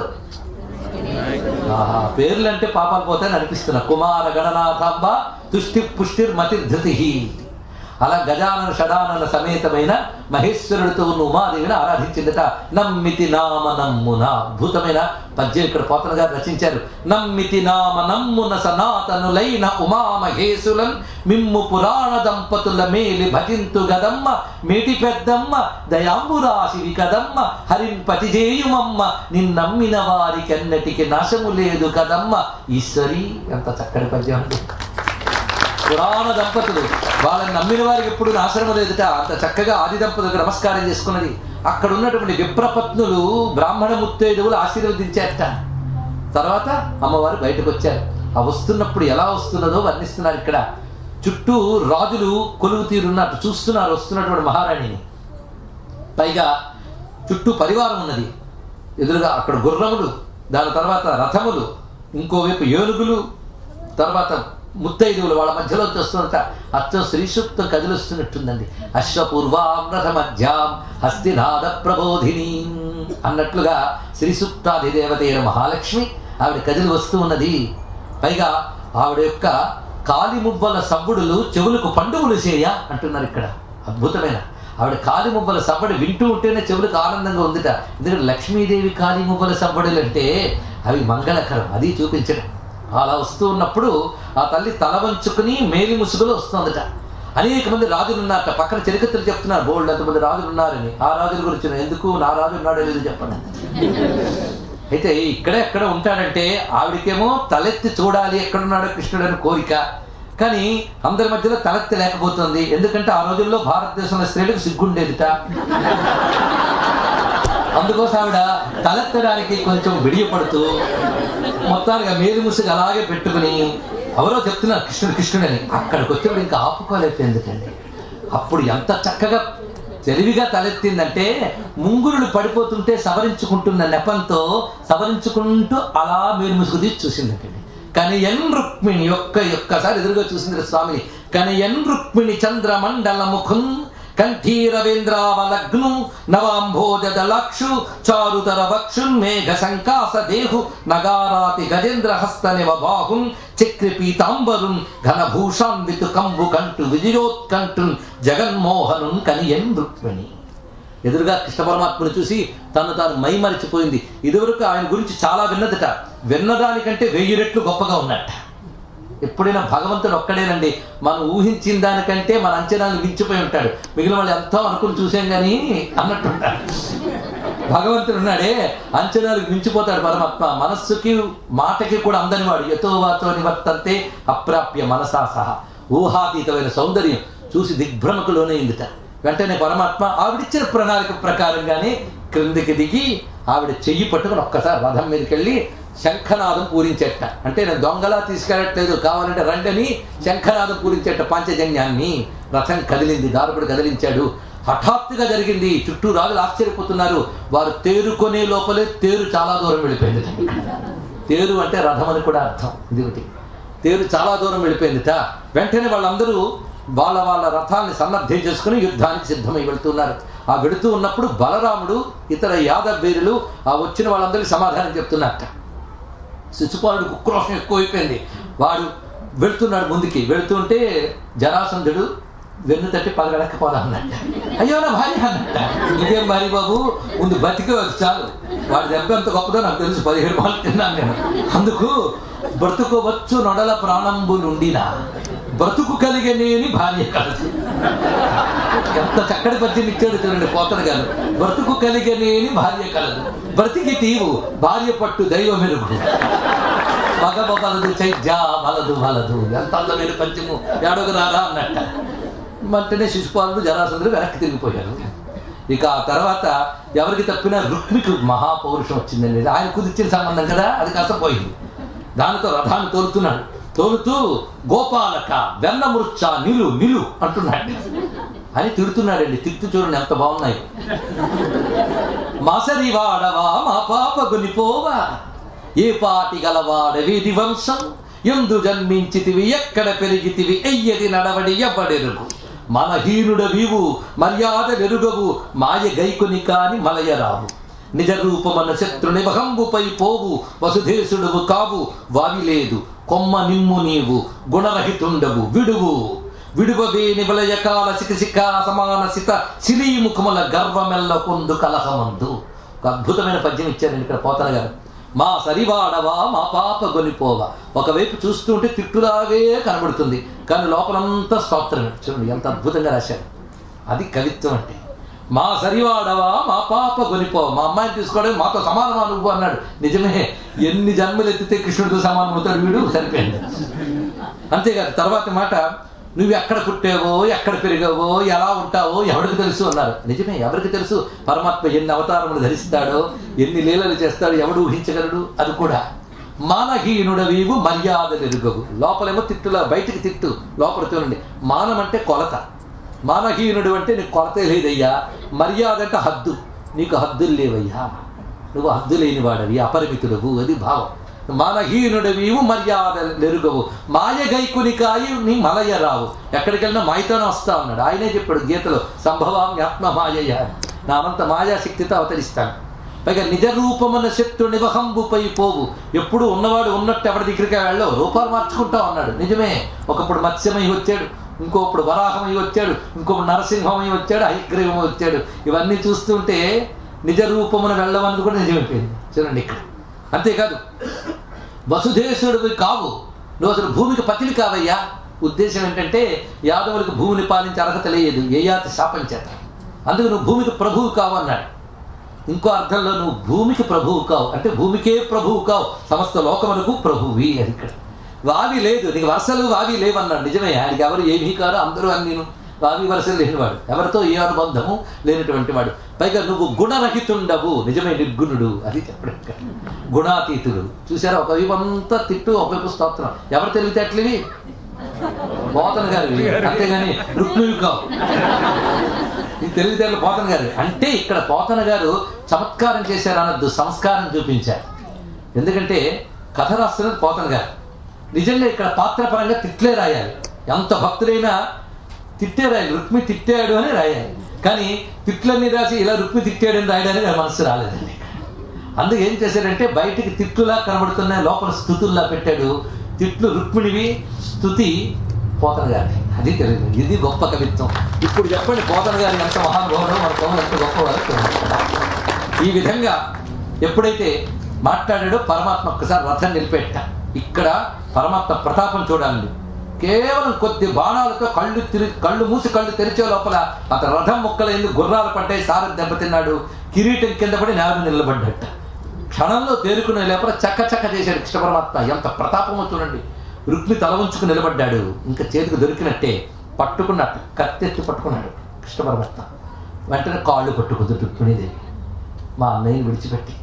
ఎందుకంటే తప్పు చేశాడు, ఒప్పుకుంటాను, కానీ మా తల్లిదండ్రులకు పుత్రశాఖం వస్తుంది కృష్ణ అంటే విడిచిపెట్టాడు. బాబా రమ్ము అని పిలిచి ఆ తల, మీసము, గడ్డము, రేవులు వారు ఒరిగించే అన్నట్టు సగం తీసేట మొత్తం ఖచ్చితంగా. ఇది మరణదండనంత సమానం. కత్తి పని చేసేట. కొంతసేపు బలరాముడు వచ్చి కట్టు విడిపించట. కట్టు విడిపించి ఏమనుకోకమ్మా అన్నట్ట రుక్మిణీదేవి. మీ అన్నయ్యకి ఇలా చేసేది నువ్వు అనుకోవద్దు, ఇప్పుడే మనవలేదు, కొన్నాళ్ళు అయ్యాక మా అన్నయ్యని ఇలా చేసేది అంటాను. ఎందుకంటే బలరాముడికి కొంచెం అనుభవం ఉంది, పెళ్ళయింది అప్పటికే ఆయనకి దేవతీదేవితో. అది తర్వాత ఎలా ఉంటాయో కొంచెం ఊహించాడు. అంటే ఏమనుకోకమ్మా మీ అన్నయ్యని ఇలా చేసాడని. కానీ ఇదంతా కూడా పరమాత్మ ఏ ఒక్కరి మీద ఆగ్రహం ఉండదు, అనుగ్రహం ఉండదు. ఇది ఈవిడికి కూడా అర్థం అవ్వాలి. ఇక్కడ ఉంది రహస్యం. ఆయన ఎవరి కర్మకి తగ్గ ఫలం ఆయన ఇస్తాడే తప్ప ఒకరి మీద ఆగ్రహం ఉండదు, ఒకరి మీద అనుగ్రహం ఉండదు. అంటే ప్రేమగా నేను తీసుకెళ్ళాడు అనుకుంటున్నావేమో, ఆగ్రహంగా మీ అన్నని శిక్షించాడు అనుకుంటున్నావేమో. ఒకరి మీద ప్రేమ లేదు, ఒకరి మీద ఆగ్రహం లేదు. కర్మకి తగ్గ ఫలితం ఇస్తాడు పరమాత్మ. ఆశ్రయించినందుకు నిన్ను చేరదీశాడు, ఆగ్రహించినందుకు వీళ్ళు శిక్షించాడు, అంతే. కర్మఫల ప్రదాత అంత చక్కగా బోధిస్తాడు ఇక్కడ. ఆ తర్వాత రుక్మిణీదేవి సహితుడై స్వామి చేరుకున్నాడు ద్వారకకి. అప్పటికే ద్వారకలు అన్ని అలంకరించేసేటండి, పెళ్లి వేదిక అన్ని సిద్ధం చేసేట. అంతేగాని వెళ్ళాడుగా రాని అప్పుడు చూద్దాం, తొందర ఎందుకు అనలేదు. ఎందుకంటే కృష్ణుడు వెళ్తే సాధించుకు తీరుతాడు. అందుకు వాళ్ళందరూ సిద్ధం చేసి ఉంచేశారు పెళ్లి వేదికతో సహా. ఇంకా అక్కడ ఆ కళ్యాణ వేదిక సిద్ధమైనది. అమ్మవారు కూర్చున్నారు, పెళ్లి కూతురు, అయ్యవారు కూర్చున్నారు, గర్గమహాములు పురోహితుడు, ఇతర దేవతలు, ఋషులు అందరూ కూడాను దివ్య దేహములతో, ప్రచ్ఛన్న దేహాలతో అక్కడ ఉన్నారు. లక్ష్మీనారాయణ కళ్యాణం చూడడానికి వచ్చిన వారితో నిండిపోయి ఉన్నది మొత్తం ద్వారకా నగరం. అక్కడికి వచ్చిన రాజుల పేర్లు చెప్తున్నాడు. అనేక మంది రాజులు అక్కడికి వచ్చేసేట. ఎందుకంటే కృష్ణ పరమాత్మ పట్ల ఆ రోజుల్లో ఉన్న క్షత్రియులందరికీ ఉన్నటువంటి భక్తి అలాంటిది. ఆ వచ్చిన వాళ్ళ గురించి కూడా వివరిస్తూ హరి పెండ్లికి కైకేయక కుర్రు సృంజయ యదు విదర్భ కుంతి నరేంద్రుడు. జాగ్రత్తగా వింటే విదర్భ దేశాధీశుడు కూడా వచ్చాడన్న, అంటే భీష్మకుడు కూడా పెళ్లికి వచ్చాడు. ఇది తెలుసుకోవాల్సినది. అలా అందరూ ఉన్నారు అక్కడ. అప్పుడు వివాహం జరుగుతోంది. ఈ వివాహ ఘట్టం భాగవతంలో క్లుప్తంగా రచించారు, కానీ నారాయణ తీర్థుల వారు తరంగాల్లో చాలా ఎక్కువ భావించారండి. ఇక్కడ కనబడుతున్న కృష్ణమూర్తిని కళ్యాణ గోపాలం కరుణాలవాలం మాల్యాంకృత మీడే మదన గోపాలం అని కీర్తిస్తారు ఇక్కడ. పైగా అక్కడ గర్గాది మహాములు చెప్తూ ఉంటే వారు చెప్పిన మధ్య చేస్తున్నట్ట పరమాత్మ. అగ్నిహోత్రము మొదలైనవి జరిగాయి. దాని తర్వాత సుముహూర్తమైనది, మంగళసూత్ర ధారణైనది.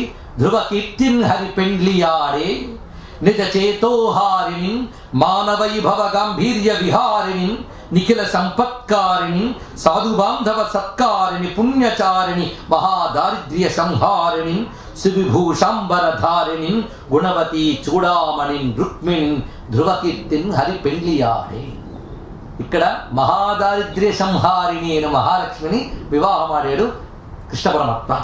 ఆ తర్వాత వారు ఉభయుల్ని చూస్తూ పౌరులు మురిసిపోయేట. ఇక్కడ తలంబ్రాల ఘట్టం నిజానికి మహానుభావుడు నారాయణ తీర్థుల వారు రచించారండి. చాలా రమ్యమైన తలంబ్రాల ఘట్టం. మనకు తలంబ్రాల ఘట్టం అంటే సీతారాముల తలంబ్రాల ఘట్టం గుర్తుకొస్తుంది. సీతమ్మ చేతిలో ముత్యాల తలంబ్రాలు అమ్మ అరచేతి కాంతులకి ఎర్రగా మారేట. స్వామి శరీరం మీద చేరాక నీలంగా మారిపోయేట.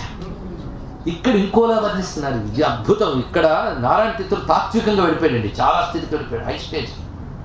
రుక్మిణీదేవి చేతిలో ముత్యాల తలంబ్రాలట ఎలా ప్రకాశిస్తున్నాయంటే ఎర్రని కాంతులతో ప్రకాశిస్తున్నాయట. ఎందుకంటే అమ్మ అరచేతులు పద్మాలలాగా ఉన్నాయి, అందులో ముత్యాలు పడి రిఫ్లెక్ట్ అయ్యి ఎర్రగా మారింది.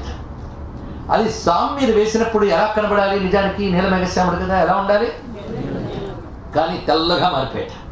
ఎలాగంటే ఆకాశంలో నక్షత్రాల వలె ఆ తలంబ్రాలు స్వామి మేనిపై ప్రకాశిస్తున్నాయని అందించారు. ఇందులో భావాన్ని మనం గమనించితే చాలా ఆశ్చర్యం అండి. అసలు తలంబ్రాల గురించి మనకు తెలుసు కదా, దాని పేరు తలంబ్రాలు. ప్రాలు అంటే బియ్యం, తల మీద పోసుకునే ప్రాలు కనుక తలంబ్రాలు, శేషబ్రాలు. దీనికి అక్షతారోపణము అంటారు కళ్యాణ ప్రక్రియలో. అసలు అక్షతలు వేసుకోవడం ఎందుకు? అప్పుడు తలంబ్రాలు అక్కడ కొన్ని మంత్రాలు చదివి పాలు కలిపి వాటిని వేస్తారు. తలంబ్రాలుగా వాడేటప్పుడు బియ్యం వాడతారు కదా ప్రధానంగా. ఇప్పుడైతే ఏవేవో వాడుతున్నారు తలంబ్రాలు. మధ్యలో జీలు గుండలు, ఎర్ర రంగు గుడ్డలు, ఇవన్నీ. నెత్తి మీద నానా చెత్త పోసుకోకూడదని తెలుసుకోండి. అసలు తలంబ్రాలు వేయడంలో ఆంతర్యం ఏమిటి? ఎంత గొప్పగా చెప్తాడు. అసలు సీతమ్మ రాముడు తలంబ్రాలను వర్ణిస్తూ గొప్ప పద్యం చెప్పారు మన విశ్వనాథ సత్యనారాయణ గారు. 10 దోషులకు నొక్క దోషుని త్రపాపర్యంతమై శేషబ్రాలు ఉదిగించని జనకాత్మజాత. రామచంద్రమూర్తి 10 దోషులు వేస్తే ఇప్పుడు ఒక్క దోషులు వేసింది, రెండు సిగ్గు చేత. చెప్పాంగా ఆ రోజుల్లో ఉండేదని, అందుకోసం సిగ్గుతో ఒక్క దోషులు వేసేది. తర్వాత క్రమంగా ఈవిడ ఈక్వల్గా అందుకుందిటండి. ఎంత గొప్పగా వర్ణించారో చూడండి ఈ ఘట్టంలో. అసలు బియ్యమే వేసుకోవాలండి, అంతేగాని గుడ్డ ముక్కలు కాగితం ముక్కలు కాదు ఇవి. ఎందుకో చెప్పండి? ఎందుకంటే ఆ సమయంలో దోషులు హృదయానికి ప్రతీక. ఇక్కడ తలంబ్రాల ఘట్టాన్ని మనం ధ్యానించేటప్పుడు ప్రయోజనం చెప్తున్నాం. దోషులు హృదయానికి ప్రతీక. హృదయంలో ఉన్న మనోభావాలే అక్కడ బియ్యముగా చెప్పబడుతున్నాయి. ఎందుకంటే మనస్సుకి అధిపతి చంద్రుడు, చంద్రమా మనసో జాతక కదా. పైగా చంద్రుడికి సంబంధించిన ధాన్యం బియ్యం. అది ఇక్కడ ఉన్న రహస్యం.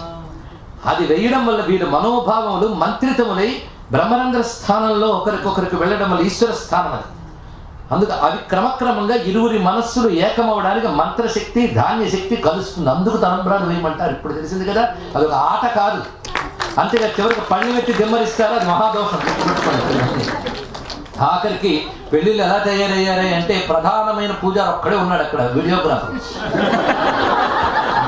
వాడు స్టేజ్ ఎక్కితే పూజారి గారికి కూడా అక్కడ పురోహితుడికి కూడా సన్మానం అయిపోతుండేది బూటుకాలతో. ఇలాంటి పరిస్థితులు. ఆఖరికి జరగవలసిన మంత్రక్రియలు జరగట్లేదు, దేవతాశీర్వచనాలు లేవు, ఆఖరికి సీడీలు మిగులుతున్నాయి, కాపురాలు పోతున్నాయండి. ఇలాంటి పరిస్థితులు వచ్చాయి. అవునా లేదా చెప్పండి? ఎందుకంటే కళ్యాణాల్లో సరైన పద్ధతులు పోవడం వల్ల దేవతానుగ్రహం దెబ్బతింటోంది. అది ఎక్కడైనా పెళ్లి అనే ప్రక్రియ సశాస్త్రీయంగా చేస్తే ఎంత అనవసరపు ఖర్చులు ఉండవు. అది కూడా తెలుసుకోండి. సశాస్త్రీయంగా చేస్తే కాపురాలు నిలబడతాయి, లేకపోతే ఖర్చులు ఇష్టి మిగులుతున్నట్టే. ఇది తెలుసుకోవాల్సిన ప్రధాన ఉద్దేశం. అయితే ధాన్యాల్లో చంద్రునికి సంబంధించినది బియ్యం, అదేవిధంగా రత్నాల్లో చంద్రునికి సంబంధించింది ముత్యాలు, అందుకే ముత్యాలైనా పెట్టచ్చుట. మనకు అంత లేదు కనుక అందులో ఇవి కలుపుతాం. అది ఇక్కడ అక్కడ ముత్యాలు పెట్టారు, అందుకు దేవతల పెళ్లి కదా ముత్యాలు అందుకు పెట్టారు. ఇప్పుడైనా తెలిసింది కదా. ఆ ముత్యాలు రుక్మిణీదేవి చేతిలో ఉన్నప్పుడు ఎర్రగా మారిపోయింది. అసలు ఆవిడ పేరు పద్మ, కమల లక్షణములు, అందుకే ఎర్రగా మారి అది స్వామివారి మీద వేసుకుంటే కేవలం తెల్లగా అయిపోయాట. అంటే అర్థం ఏంటంటే పరమాత్మ నిర్వీకారుడు, శుద్ధ స్ఫటిక శంకాసుడు. ఇది తెలుసుకోవాలి. ఆ హృదయంలో, హృదయానికి ప్రతీక ఆ దోసిలు. అందులో ఎర్రగా మారాయంటే ఎరుపు ప్రేమకి సంకేతం అండి. అరుణం ప్రేమకి సంకేతం. అనురాగము, సంధ్యారాగము, రాగం అనగా ఎరుపు, ప్రేమకి సంకేతం. ఆ ప్రేమ భావాలు పరమాత్మకి సమర్పించింది. ఇక్కడ మనం గమనించవలసింది ఏంటంటే రుక్మిణీదేవి ఈ కథలో ఉన్న సంకేతార్థం పరిశీలిద్దాం. రుక్మిణీదేవి భక్తికి ప్రతీక. ఎందుకంటే లక్ష్మీ సహస్రనామాల్లో విష్ణు ప్రథమ కింకరి అంటారు. మొదటి భక్తురాలు ఎవరయ్యా అంటే లక్ష్మీదేవిట. భక్తి ఎలా ఉండాలో రుక్మిణీదేవి ద్వారా నేర్చుకోవాలి. ఇప్పుడు ఈ కథ అంతా మనకి అప్లై చేద్దాం. రుక్మము అంటే బంగారం, మెరిసిపోయే ధాతువుట, కాంతి ధాతువు, అది కాంతి. అందుకే అమ్మవారి పేరు హిరణ్యవర్ణం, కాంతి స్వరూపిణి అని అర్థం. కాంతి జ్యోతి నుంచి వస్తుంది. ఆ జ్యోతి యొక్క వెలుగే కాంతి అని చెప్పుకున్నాం. అలాగే మన శరీరంలో రుక్మిణి ఎవరయ్యా అంటే మన బుద్ధి రుక్మిణిట. ఈ రుక్మిణికి ఆ వెలుగు ఎవరి వల్ల వస్తుంది? ఆత్మరూపుడైన నారాయణ వల్ల వస్తుంది. ఇది తెలుసుకోవాలి. బుద్ధి ఎవరిని ఆశ్రయిస్తుంది? బుద్ధి భగవంతుడిని ఆశ్రయించడమే పెళ్ళండి, మరొకటి కాదు. ఈ రహస్యం నేను ఎక్కడి నుంచో తేక్కర్లే, శంకరులు ఇచ్చారు. ఆత్మాత్వం గిరిజామతి, అది ఇక్కడ చూపిస్తున్నారు. శివ నువ్వు ఆత్మవు, పార్వతీదేవి బుద్ధి. బుద్ధిని పరమాత్మకి ఇవ్వడమే అమ్మవారు నైవార్కించి వెళ్ళిచ్చేయడం. ఇది తెలియాలి. బుద్ధికి వెలుగు ఎవరు? పరమాత్మే. పరమాత్మ యొక్క వెలుగు చేత వెలిగిపోతుందిట. అందుకే అసలు వెలుగు బుద్ధి. బుద్ధి యొక్క ప్రకాశం చేత ఇంద్రియాలు వెలుగుతాయి, అంతే కదా. పరమాత్మ వల్ల బుద్ధి, బుద్ధి వల్ల ఇంద్రియాలు. అప్పుడు బుద్ధి ఎటువైపు తిరగాలి? పరమాత్మ వైపు తిరగాలి. అలా కాకుండా ఇంద్రియాలు ఎటు తిప్పితే అటు తిరిగితే అజ్ఞానమే. ఇంద్రియాలన్నీ ఐదే ఇంద్రియాలు. ఐదా? నేను అన్నాను, మీరు అనడమే కానీ 5 ఐదులు చూడండి జాగ్రత్తగా. మామూలుగా ఒకటి పంచభూతాలు, పంచేంద్రియాలు, పంచ జ్ఞానేంద్రియాలు, పంచ కర్మేంద్రియాలు, పంచ ప్రాణాలు. ఏమైనా పంచండి, పంచతత్వం అందులో కరెక్టే. ముఖ్యంగా పంచ జ్ఞానేంద్రియాలతోనే ప్రమాదం మనకి. చూస్తున్నవన్నీ కావాలంటాం, వింటున్నవన్నిటి మీద మోజు పడతాం, తినాలనిపిస్తే తింటాయి. 5 పంచ జ్ఞానేంద్రియాల ప్రమాదం. కర్మేంద్రియాలు ఎలా చెప్తారో వింటాయి, కానీ ప్రమాదం అంతా దేంతో? పంచ జ్ఞానేంద్రియాలు. ఇంద్రియాలకు శక్తి అది బుద్ధే. ఎందుకంటే బుద్ధి చెప్పినట్టు వింటా, అవి చెప్పినట్టు బుద్ధి వింటూ ఉంటుంది, అంతే కదా.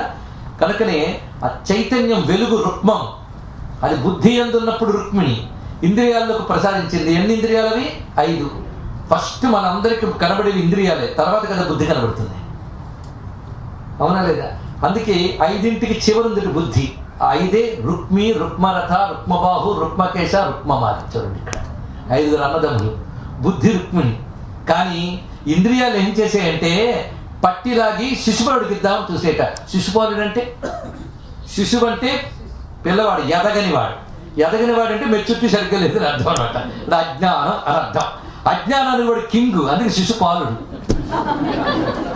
చూడండి, అందుకే ఈ పంచభూత ప్రకృతి ఏం చేస్తుందంటే బుద్ధి పరమాత్మ వెళ్ళాలనుకుంటున్నా ఇంద్రియాలు లాగి ప్రపంచం వైపు అజ్ఞానంతో ముడిపెట్టాలని చూసేట. ఇది తెలిసింది కదా. అప్పుడు ఏం చేసింది? ఇది కథలో ఎంత అందమైన కథ చూడండి. ఇప్పుడు మీరు ఫస్ట్ నుంచి వస్తే రుక్మిణీదేవి ఇంటికి వస్తున్న వాళ్ళ వల్ల కృష్ణుడి గురించి విందిట, పెద్దవాళ్ళ వల్ల. అలాగే మనం కూడా పెద్దల వల్ల, శాస్త్రాల వల్ల పరమాత్మ గురించి విని పరమాత్మనే పొందాలనుకుంటాం. కానీ ఈ రుక్మిణిగాడు ఉన్నాడే, మొత్తం 5కి రిప్రజెంటేటివ్ వాడు. వాడేం చేశాడు? లాగి అజ్ఞానాన్ని ముడిపెట్టాలని చూశాడు. అది జరుగుతుంది. బుద్ధి పరమాత్మకి వెళ్ళాలనుకుంటుంది కానీ ఇంద్రియాలు ప్రపంచం వైపు లాగుతున్నాయి. ఇప్పుడు ఏం చేయాలి? పెద్ద సమస్య. అప్పుడు ఆవిడ ఎవరిని ఆశ్రయించింది? గురువుని ఆశ్రయించింది. అదే బ్రాహ్మణుని ఆశ్రయించింది. తెలుసారా? గురువుని ఆశ్రయించాలి. ఆ గురువే సందేశం పంపిస్తాడు గురువు ద్వారా. అప్పుడు పరమాత్మ వచ్చి జీవుణ్ణి ఉద్ధరిస్తాడు. ఇదే మొత్తం రుక్మిణి కళ్యాణం మొత్తం అర్థం చేస్తాడు. బుద్ధి గురువులను ఆశ్రయించాలి, గురువు ద్వారా భగవంతుడు లభిస్తాడు. ఇది రుక్మిణి కళ్యాణం. అప్పుడు బుద్ధి భగవంతుడితో కలిసిపోయింది. అందుకు జీవభావం అంతా హృదయంలో పట్టిందిట. తన ప్రేమ, తన భావం అది పరమాత్మకి ఇచ్చింది. అప్పుడు ఏమైంది? శుద్ధంగా ప్రకాశిస్తుంది. పరమాత్మ ఎంత శుద్ధమో అంత శుద్ధంగా ప్రకాశిస్తుంది. నీ దగ్గరున్నప్పుడు ఎరుపు, ఆయన దగ్గరికి వెళ్ళినప్పుడు శుద్ధం. అంటే నీ దగ్గరున్న భక్తిభావం పరమాత్మతో చేరాక బ్రహ్మభావం అయిపోయింది, బ్రహ్మముతో ఐక్యమైపోయింది. అది దీనిలో ఉన్నటువంటి ఆంతర్యం. అది తలంబ్రాల ఘట్టంలో భావించాలి. ఇది రుక్మిణీ కళ్యాణ ఘట్టం. బుద్ధి భగవంతుడికి అర్పించడమే రుక్మిణీ కళ్యాణ ఘట్టంలో దాగిన అంతరార్థం, పరమార్థం. భౌతికంగా చూస్తే లక్ష్మీనారాయణ కళ్యాణ వైభవ ఘట్టం. మొత్తానికి ద్వారకి ఇప్పుడు ఎలా ఉందంటే కేవలం మగాడు ఉంటే ఆ ఇంటికి ఏం కళ ఉండదు కండి. ఒకడు ఉన్నా ఎవడు గుర్తించట. ఇప్పుడు అమ్మవారు వచ్చాక ద్వారకలో కొత్త కళ వచ్చింది. ఏమిటంటే అనగా ఆది లక్ష్మి అయిన రుక్మిణితోడ క్రీడ సలుపుచున్న కృష్ణు చూచి పట్టణంబులోని ప్రజలు ఉల్లసిల్లిరి ప్రీతులగుచు ముక్త భీతులగుచు. మొత్తానికి రుక్మిణీ కృష్ణుని తలంచుకుంటే కలిగేది 2 భావాలట, ప్రీతి ముక్త భీతి అన్నారు. అంటే భయాలు పోతాయి, ఆనందం లభిస్తుంది. ఇంకేం కావాలండి?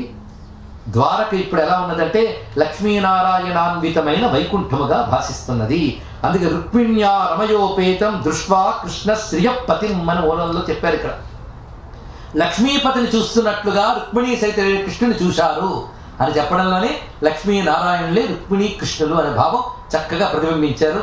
ఇది కృష్ణ కళ్యాణ గాథ అని నేను ఆపితే మీరు ఆగితే బాగుంటుందా? రాముడి కంటే ఒక కళ్యాణం, ఈయనకో ఇక్కడ వచ్చింది బాధ. రుక్మిణి కళ్యాణం అయిపోయిందని మిగిలిన కళ్యాణాలు అన్నీ చెప్తే మరో 8 రోజులు ఏం చేస్తాం? ఇక్కడ కృష్ణ పరమాత్మ తర్వాత మరొక 8 వివాహాలు జరిగే స్వామివారికి. అష్టమహిషులు 8 మంది, అంతేగాని 16,000 మంది గోపికలు కాదు. అది తెలుసుకోవాలి. గోపికల సంఖ్య చెప్పలేదు. ఉదయం మీరు జాగ్రత్తగా వెళ్ళండి, ఎక్కడైనా నంబర్ చెప్పలేదు. గోపికల సంఖ్య చెప్పలేదు, పేర్లు చెప్పలేదు. రాధాదేవి కూడా తన పేరు చెప్పకుండా గోపికలతో కలిసిపోయింది. అందుకే 2 తత్వాలు ఉన్నాయి రాధా పేరు చెప్పకపోవడంలో. ఒకటి సుఖయోగీంద్రుడి యొక్క సమాధి స్థితి, ఇంకొకటి ఔచిత్యం ఏంటంటే రాధమ్మ పేరు చెప్పలేదని ప్రత్యేకంగా అనక్కర్లే, ఏ గోపిక పేరు చెప్పలేదు. ఇది రహస్యం. అంటే భక్తిలో చేరాక ఇంకా వాళ్ళ ఐడెంటిటీ లేదండి, వాళ్ళ నామరూపాలు లేవు, అందరి పేరు గోపికలే. ఇది తెలుసుకోవాల్సింది. అది అక్కడ 2వ తాత్వికత. అక్కడ నెంబర్ లేదు, సంఖ్య కూడా లేదు గోపికలకి. 16,000 మంది ఎవరు అంటే రాచకన్యలు. వాళ్ళు ఎవరో తెలుసుకోవాలి. నరకాసురుని సంహరించడానికి కృష్ణ పరమాత్మ వెళ్ళినప్పుడు సత్యభామ సైతుడు వెళ్ళాడు. సత్యభామ మహాపతివ్రత, అంతేగాని అది కూర్చోవడం, కాలితో కిరీటం కొట్టేయడం తర్వాత నాటకాల్లో వచ్చింది కానీ భాగవతంలో లేదు, విష్ణు పురాణంలో లేదు.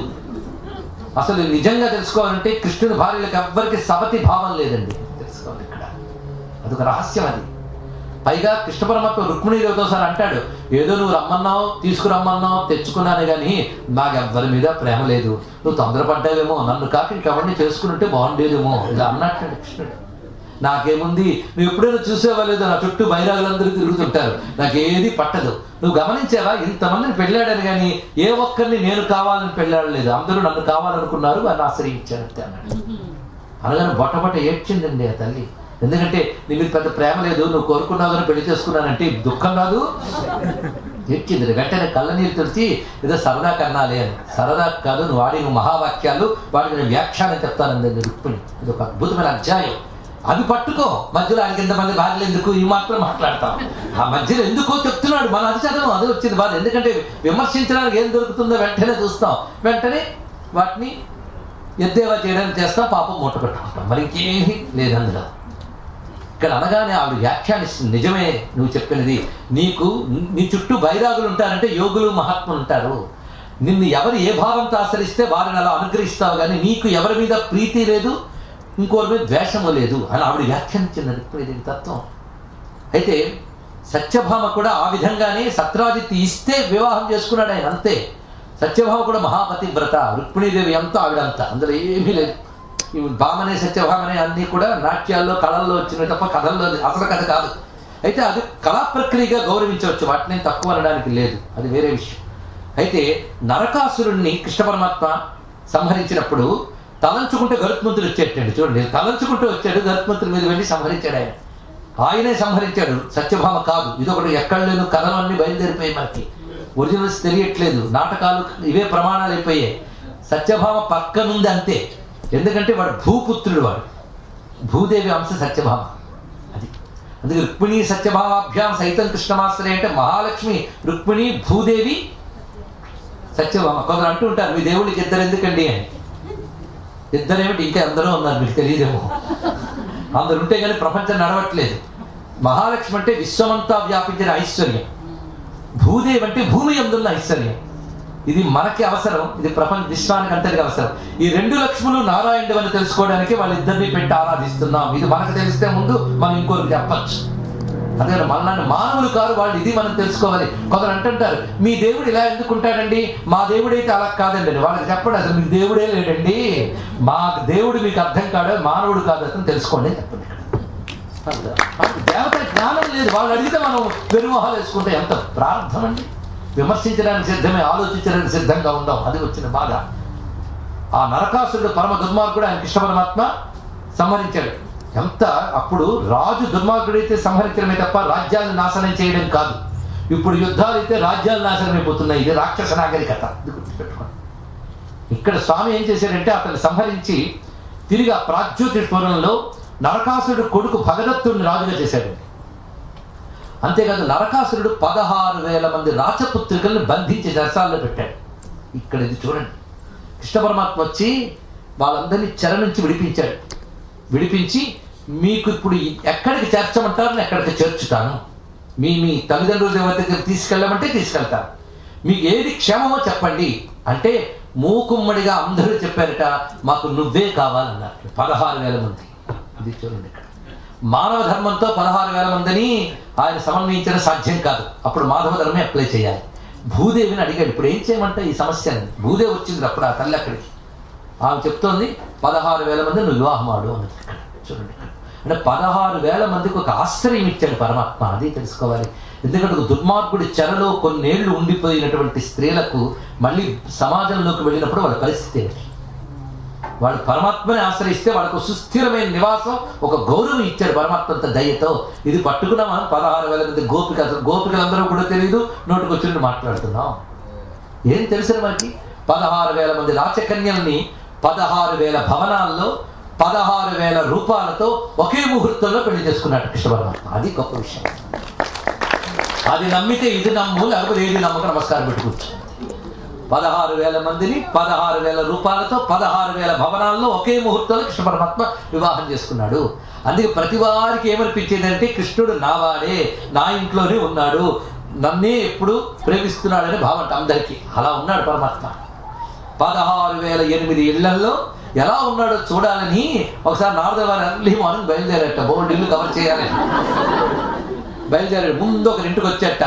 ఒక్కొక్కరింట్లో దినచర్య చూడండి. ఏ టైంలో వెళ్ళినప్పుడు కృష్ణుడు ఏం చేస్తున్నాడు ఈ కథ చెప్తూ సుఖయోగిందుడు గొప్ప సందేశం ఇస్తాడు మనకి. చూద్దాం. మొదటి ఇంట్లో వెళ్ళినప్పుడు బ్రాహ్మీ ముహూర్తం. అప్పుడు కృష్ణ పరమాత్మ ధ్యానం చేసుకుంటున్నట్ట. నారదుల వారు వెళ్ళగానే ధ్యానం పూర్తవగానే అరే దేవర్షి వచ్చాడు అని కాళ్ళు కడిగి నీళ్ళు చల్లుకున్నట్ట. వస్తానన్నట్ట. తొందరగా ఉంది, కాసేపు కూర్చోండి, ఇక చాలా పనులు ఉన్నాయన్నట్ట. మరొకరి ఇంటికి వెళ్ళేట. అప్పుడే సంధ్యాకాలం వస్తుందటండి. సంధ్యావందనం చేసుకుంటున్నట్టు కృష్ణుడు. సంధ్యావందనం అయ్యే వరకు నారదుల వారు కూర్చోగానే మళ్ళీ కాళ్ళు కడిగి నీళ్ళు చల్లుకున్నట్ట. మరొక చోటుకి వెళ్ళేటప్పటికల్లా సంధ్యావందనం పూర్తయ్యి దివ్య స్తోత్రములు పారాయణ చేస్తున్నట్ట. అక్కడ కృష్ణుడు మళ్ళీ సన్మానం చేశాడు. మరొక చోటుకి వెళ్ళినప్పుడు దేవతార్చన, మరొక చోటుకి వెళ్ళేటప్పుడు అగ్నికార్యం. ఇలా ప్రాతకాలంలో చేయవలసిన కార్యక్రమాలు ఒక్కడ చేసి మధ్యాహ్న కాలంలో పిల్లలకు చదువు చెప్తున్నట్టండి తన పిల్లలకి. ఇంకో చోటుకి వెళ్ళేటప్పుడు సాము చేస్తున్నట్ట, ఇంకో చోట గోపూజ చేస్తున్నట్ట, ఇంకో రాచ కార్యకలాపాలు మాట్లాడుతున్నట్ట. ఒక చోట రుచిత సంధ్యోపాసనాసక్తు, ఒక చోట పౌరాణికోక్తి కలితు, ఒక చోట పంచయజ్ఞోచిత కర్ముని, ఒక చోట అమృతోపభోగలోలు. ఏం వర్ణించాడు చూడండి. ఒక చోట పంచయజ్ఞాలు చేస్తున్నట్ట. పంచయజ్ఞాలు మనకు తెలుసా? దేవయజ్ఞ, పితృయజ్ఞ, మనుష్యయజ్ఞ, భూతయజ్ఞ, బ్రహ్మయజ్ఞములు. అవి చేస్తున్నాడు ఆయన మహానుభావుడు. 5 చేసి అమృతం తింటున్నట్ట. ఒక చోట అమృతోపభోగలో, ఒక ఇంటికి వెళ్ళేటప్పుడు అమృతం తింటున్నట్ట. అవునండి, కృష్ణుడు కదా, ఇంద్రుడికి ఫోన్ చేస్తుంటాడు, ఆయన తెచ్చుంటాడు అమృతం కదా. అమృతం అనగా తెలుసుకోండి, యజ్ఞము చెయ్యగా మిగిలింది తింటే దాని పేరు అమృతం. భగవంతుడికి నివేదించి తింటే అమృతం, లేకుండా తింటే మీరే చెప్పారు, నేను చెప్పలేదు, గుర్తుపెట్టుకోండి. ఆ పాటి భగవంతుడికి నివేదించి తినలేకపోతే ఇంకేం తిండండి. గర్వంగా నేను అవన్నీ చేయరండి ఏం చెప్పడం కాదండి, ఇక్కడ చేయడం నేర్చుకోండి. ఆ భగవంతుడి పేరు చెప్పి నివేదించడం ఏం కష్టం చెప్పండి. అనే మీరు తినేదాన్ని చూపించడమేగా అమృతం అనగా. యజ్ఞము చెయ్యగా మిగిలింది తింటే అమృతం, అది చెయ్యాలి. దేవతలకు, పితృదేవతలకు, ఋషులకు ఆరాధన చేసి సాటి అతిథి అభ్యాగతులకు పెట్టి, జంతువులకు పెట్టి ఆ తర్వాత తింటే అమృతం. యజ్ఞములు చేయకుండా తింటే వాడు దొంగ అని పేరు పెడతారు. అది చెప్తే అగం భుంజతే మూఢ ఏ పచత్యాత్మకారణాత్, తమ కోసం తాము వండుకు తినేవాళ్ళు పాపాన్ని వండుకు తింటున్నారన్నాడు భగవద్గీతలో. ఇది భారతదేశంలో ఎవ్వరు పాపం తినరు, అమృతమే తింటారు. ఎందుకంటే నైవేద్యం పెట్టిన ప్రసాదం తింటాం మనం. పదార్థాలు తినద్దు, ప్రసాదాలు తిందాం, బతుకులు బాగుపడతాయి. పదార్థాన్ని ప్రసాదం చేసుకోవడం ఎప్పుడవుతుంది? నివేదిస్తే. నివేదించి తినడమే. అందుకు కృష్ణ పరమాత్మ అమృతం తింటున్నట్ట. అంటే చెప్పడం ఏంటంటే ఒక్క కాపురాలు వెలగబెట్టేటప్పటికీ తీరిక లేదని ధర్మాలన్నీ అటకెక్కించేస్తున్నామే. 16,008 ఇళ్లలో గృహస్థ ధర్మం యథాతథంగా పాటిస్తున్నాడు కృష్ణ పరమాత్మ. అది ఇందులో చూపిస్తున్నారు. ఎక్కడా తన ధర్మానికి ఇసుమంత లోపం కలిగించలేదండి. అంటే కృష్ణుడు ఎంత ఏకపత్ని వ్రతులు ఇప్పుడు తెలిసింది కదా, ఎవరికి వారికే కనుక ఏకపత్ని వ్రతులు. గట్టిగా మాట్లాడితే బ్రహ్మచారిగా, ఎవరితో సంపర్కం లేదు మహానుభావుడికి, అందుకే బ్రహ్మచారి. తనని వారు ఆశ్రయించారు కనుక ఆశ్రయం ఇచ్చారు కానీ ఏ ఒక్కరి పట్ల తనకి భావమే లేదు ఎవరి పట్ల. అది ఆయన యొక్క స్థితి. అందుకు యోగి వలె తిరిగాడు అయ్యా అన్నాడు. ఇప్పుడు ఆలోచిద్దాం, 16,008 మంది ఎక్కడున్నారు? ద్వారకలో కదా, మన శరీరంలో ఉన్నారు 16,008 మంది. చూపించమా? చూద్దాం. మన శరీరం పేరు ద్వారక. 9 ద్వారాల పట్టణమే ద్వారక. నవద్వారే పురోహిదేహి, తెలుసుగా 9 ద్వారాలు, నవరంధ్రాలే నవద్వారాలే ఈ శరీరం అనే పట్టణం ఉంది. ఈ శరీరం అనే పట్టణం లోపల పరమాత్మ కృష్ణుడు. ఆయన కృష్ణ ఆకర్షించి శరీరాన్ని నడుపుతున్నాడు. ఆయన అయింది కదా. ఆయన భార్యలు ఎంతమంది? 8 మంది. 8 మంది ఏమిటో ఇప్పుడు వేదాంత సింతో దీన్ని లింక్ పెట్టి చూడాలి. అందుకు వివరిస్తుంది. మూల ప్రకృతి రవికృతి మహారాజ్య ప్రకృతి వికృతయ సప్త న ప్రకృతి న వికృతి పురుష షోడశకస్తు వికార అని వేదాంత పంచదశలో విద్యారణ్య స్వామి వారు చెప్తున్నారండి. ఇది అన్వయించుకుంటే తెలుస్తుంది, ఇక్కడ గ్రహించవలసింది. పరమాత్మ హృదయంలో ఉన్నాను అందరూ అంటారు కదా, అతనే కృష్ణుడు. శరీరమే ద్వారక. 16,008 ఎవరో చూద్దాం. మొట్టమొదటి ఆవిడెవరు? రుక్మిణి. ఆవిడెవరంటే పరమాత్మ యొక్క ప్రధానమైన శక్తి మూల ప్రకృతి అంటారు. మూల ప్రకృతి అంటే ప్రధాన కారణం. అక్కడి నుంచి ఏర్పడిన పంచభూతములు, మహత్తు, అహంకారము. చూడండి, మొట్టమొదటి మూల ప్రకృతి. అందుకే లక్ష్మీ అష్టోత్తర శతనామాలు చదివే మంచి అలవాటు పొరపాటున ఎవరికైనా ఉందా? ఇక్కడ ఉందా అమ్మా? ఉంటే మొదటి నామం ఏమిటి? ప్రకృతి. వికృతి విద్యాం. ప్రకృతి. ప్రకృతి అంటే ఇది ప్రధానమైన ముడిసరు ఆవిడే, జగదంబ. ఆవిడ మూల ప్రకృతి. ఆ మూల ప్రకృతి అది తర్వాత 5 రూపాలుగా 7 రూపాలుగా వచ్చింది. చూడండి ఏమిటో. మహత్తు, అహంకారం. మహత్తు అహంకారం అంటే, అహంకారం అంటే ఇగో అని కాదు ఇక్కడ అర్థం. మహత్తు అహంకారం అంటే సృష్టికి పూర్వం ఉన్న స్థితులు ఇవి. మహత్తు అంటే పొలాలు పండించేటప్పుడు ముందు నారుమడిని వేస్తారు చూస్తారా, కొంచెం కలెక్టివ్, తర్వాత దాన్ని స్ప్రెడ్ చేస్తారు. అదే మహత్తు అనమాట. ఈ కలెక్టివ్గా అన్ని విడివిడిగా ఉండేవన్నీ రావడానికి ముందు ఉన్న స్థితి మహత్తు. దానిలోంచి అహం అనేది వస్తుందిట. ఈ అహం తర్వాత జీవులందరిలోకి డిస్ట్రిబ్యూట్ అవుతుంది. అదే ప్రతివాడు అహం అహం అనే లేస్తాడు, అవునా లేదా? అది డిస్ట్రిబ్యూట్ అవుతుంది. కానీ ముందు కలెక్టివ్ అహంకారం, అది చెప్పడం. మన శరీరంలో చూస్తే మన అహంకారం మనకేను. కానీ ప్రతివాడికి ముందు మూల ప్రకృతి, దాని తర్వాత మహత్తు, తర్వాత అహంకారం. ఇప్పటికి ఎన్నయ్యే? 3 అయ్యే. తర్వాత పంచభూతాలు ఎన్నయ్యే? ఈ 8 అష్టమహిషులు. ఇది ప్రధానం. తెలిసిపోయింది కదా. ఇంకా 8 నడిచేవి మన శరీరంలో మరికొన్ని ఉన్నాయి, చూద్దాం. 8 కనబడవు, కానీ 8 రూపాలు మనకు కనబడుతున్నాయి. ఎలా కనబడుతున్నాయి? కనబడేవి ఉన్నాయో లెక్క పెట్టండి.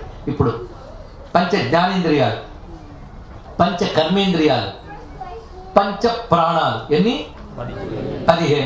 మనస్సు అదొకటి ఉంది కదా, అది లేకపోతే వేదిలో. ఇవి అందరికీ ఎక్స్పీరియన్స్, అనుభవంలో ఉన్నాయి. పంచ జ్ఞానేంద్రియాలు, పంచ కర్మేంద్రియాలు, పంచ ప్రాణాలు, మనస్సు. ఇవి అనుభవంలో ఉన్నాయి. ఇవి పనిచేయడానికి ప్రధానం 8. ఈ 8 ఈ 16. అయితే పేరుకి 16 కానీ ఈ 16ంటికి ఒక్కొక్క పన్ను కాదు, బోల్డ్ పన్ను ఉన్నాయి. కన్ను ఉదాహరణ తీసుకున్న ఇంద్రియాల్లో కన్ను. ఈ కన్ను ఇప్పటికి ఎన్ని చూసింది? మన గజేంద్ర మోక్షం చెప్పినప్పుడు చెప్పుకున్నాం. బోల్డ్ చూసింది, ఇంకా బోల్డ్ చూడబోతుంది, రెడీ. కనుక 16 ఇంద్రియాలకి అనంతమైన వృత్తులు ఉన్నాయి. వృత్తులు అనంతం. అనంతాన్ని చెప్పేది 1000 అందుకే 16,000 అంటే ఏమిటి?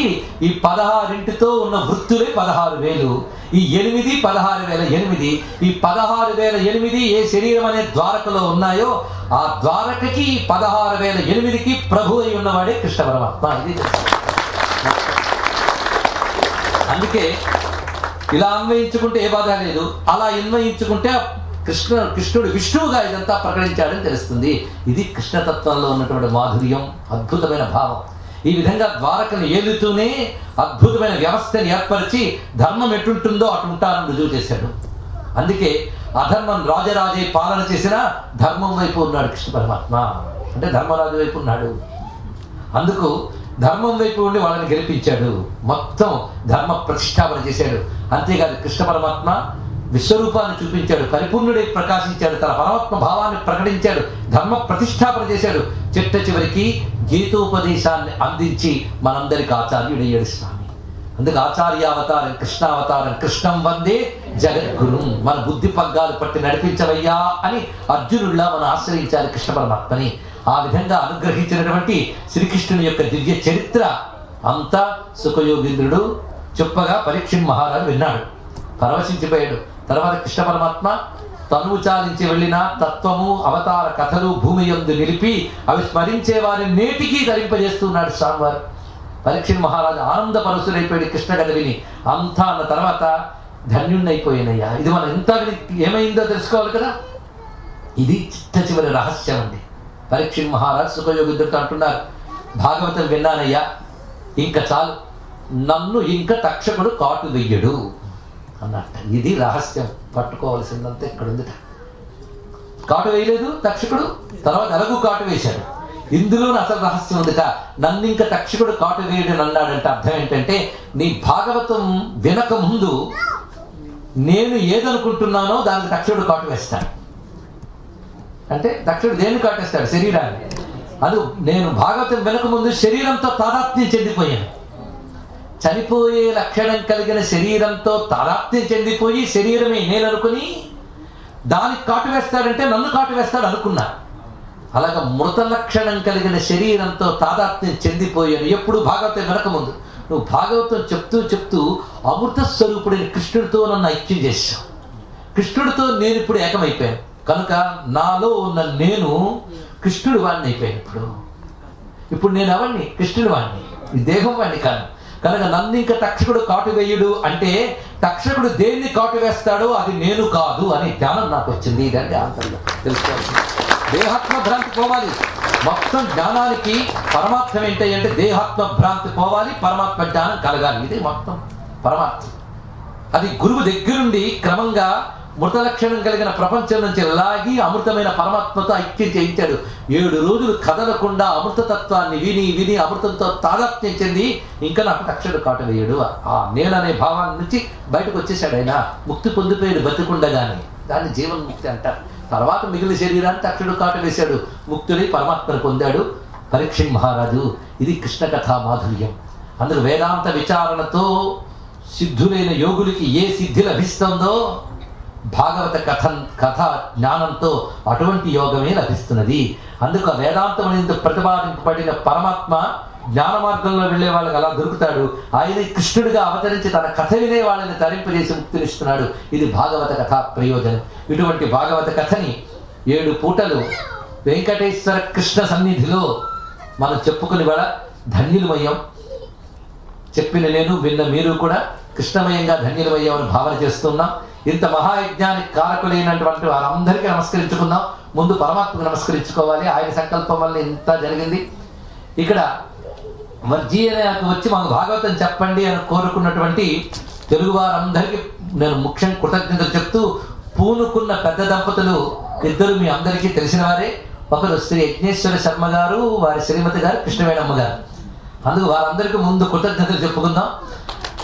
అందున ఇవాళ యజ్ఞేశ్వర శర్మ గారు పుట్టినరోజు. అందుకు ప్రత్యేకమైనటువంటి కృష్ణాశీస్సులు వారి కృష్ణాశీస్సులు కృష్ణ పరమాత్మ యొక్క ఆశీస్సులు.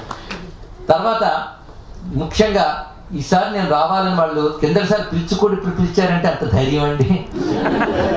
దానికి కారణం మీరందరూ కిందసారి ఆదరించి వినడం వల్ల మళ్ళీ ఇంత ఆదరంగా పిలిచారు. అంతేగాని కిందసారి ఎవరో కొంతమంది వచ్చారు, ఇప్పుడు వచ్చినందుకు చాలా సంతోషం ఉండాలి వారు.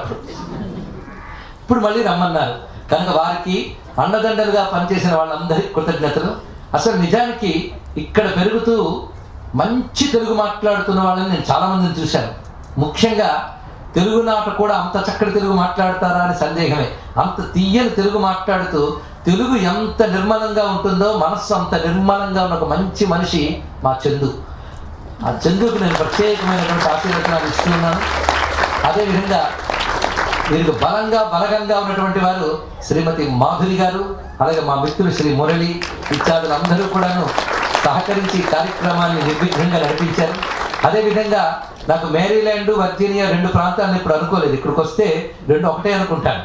అందుకు భాగవతానికి నిజానికి శ్రీకారం మనం చుట్టుకున్నాం. మేరీల్యాండ్లో శివ విష్ణు టెంపుల్లో భక్తి యోగంతో. అది పునాది, ఇది భవనం అంతే.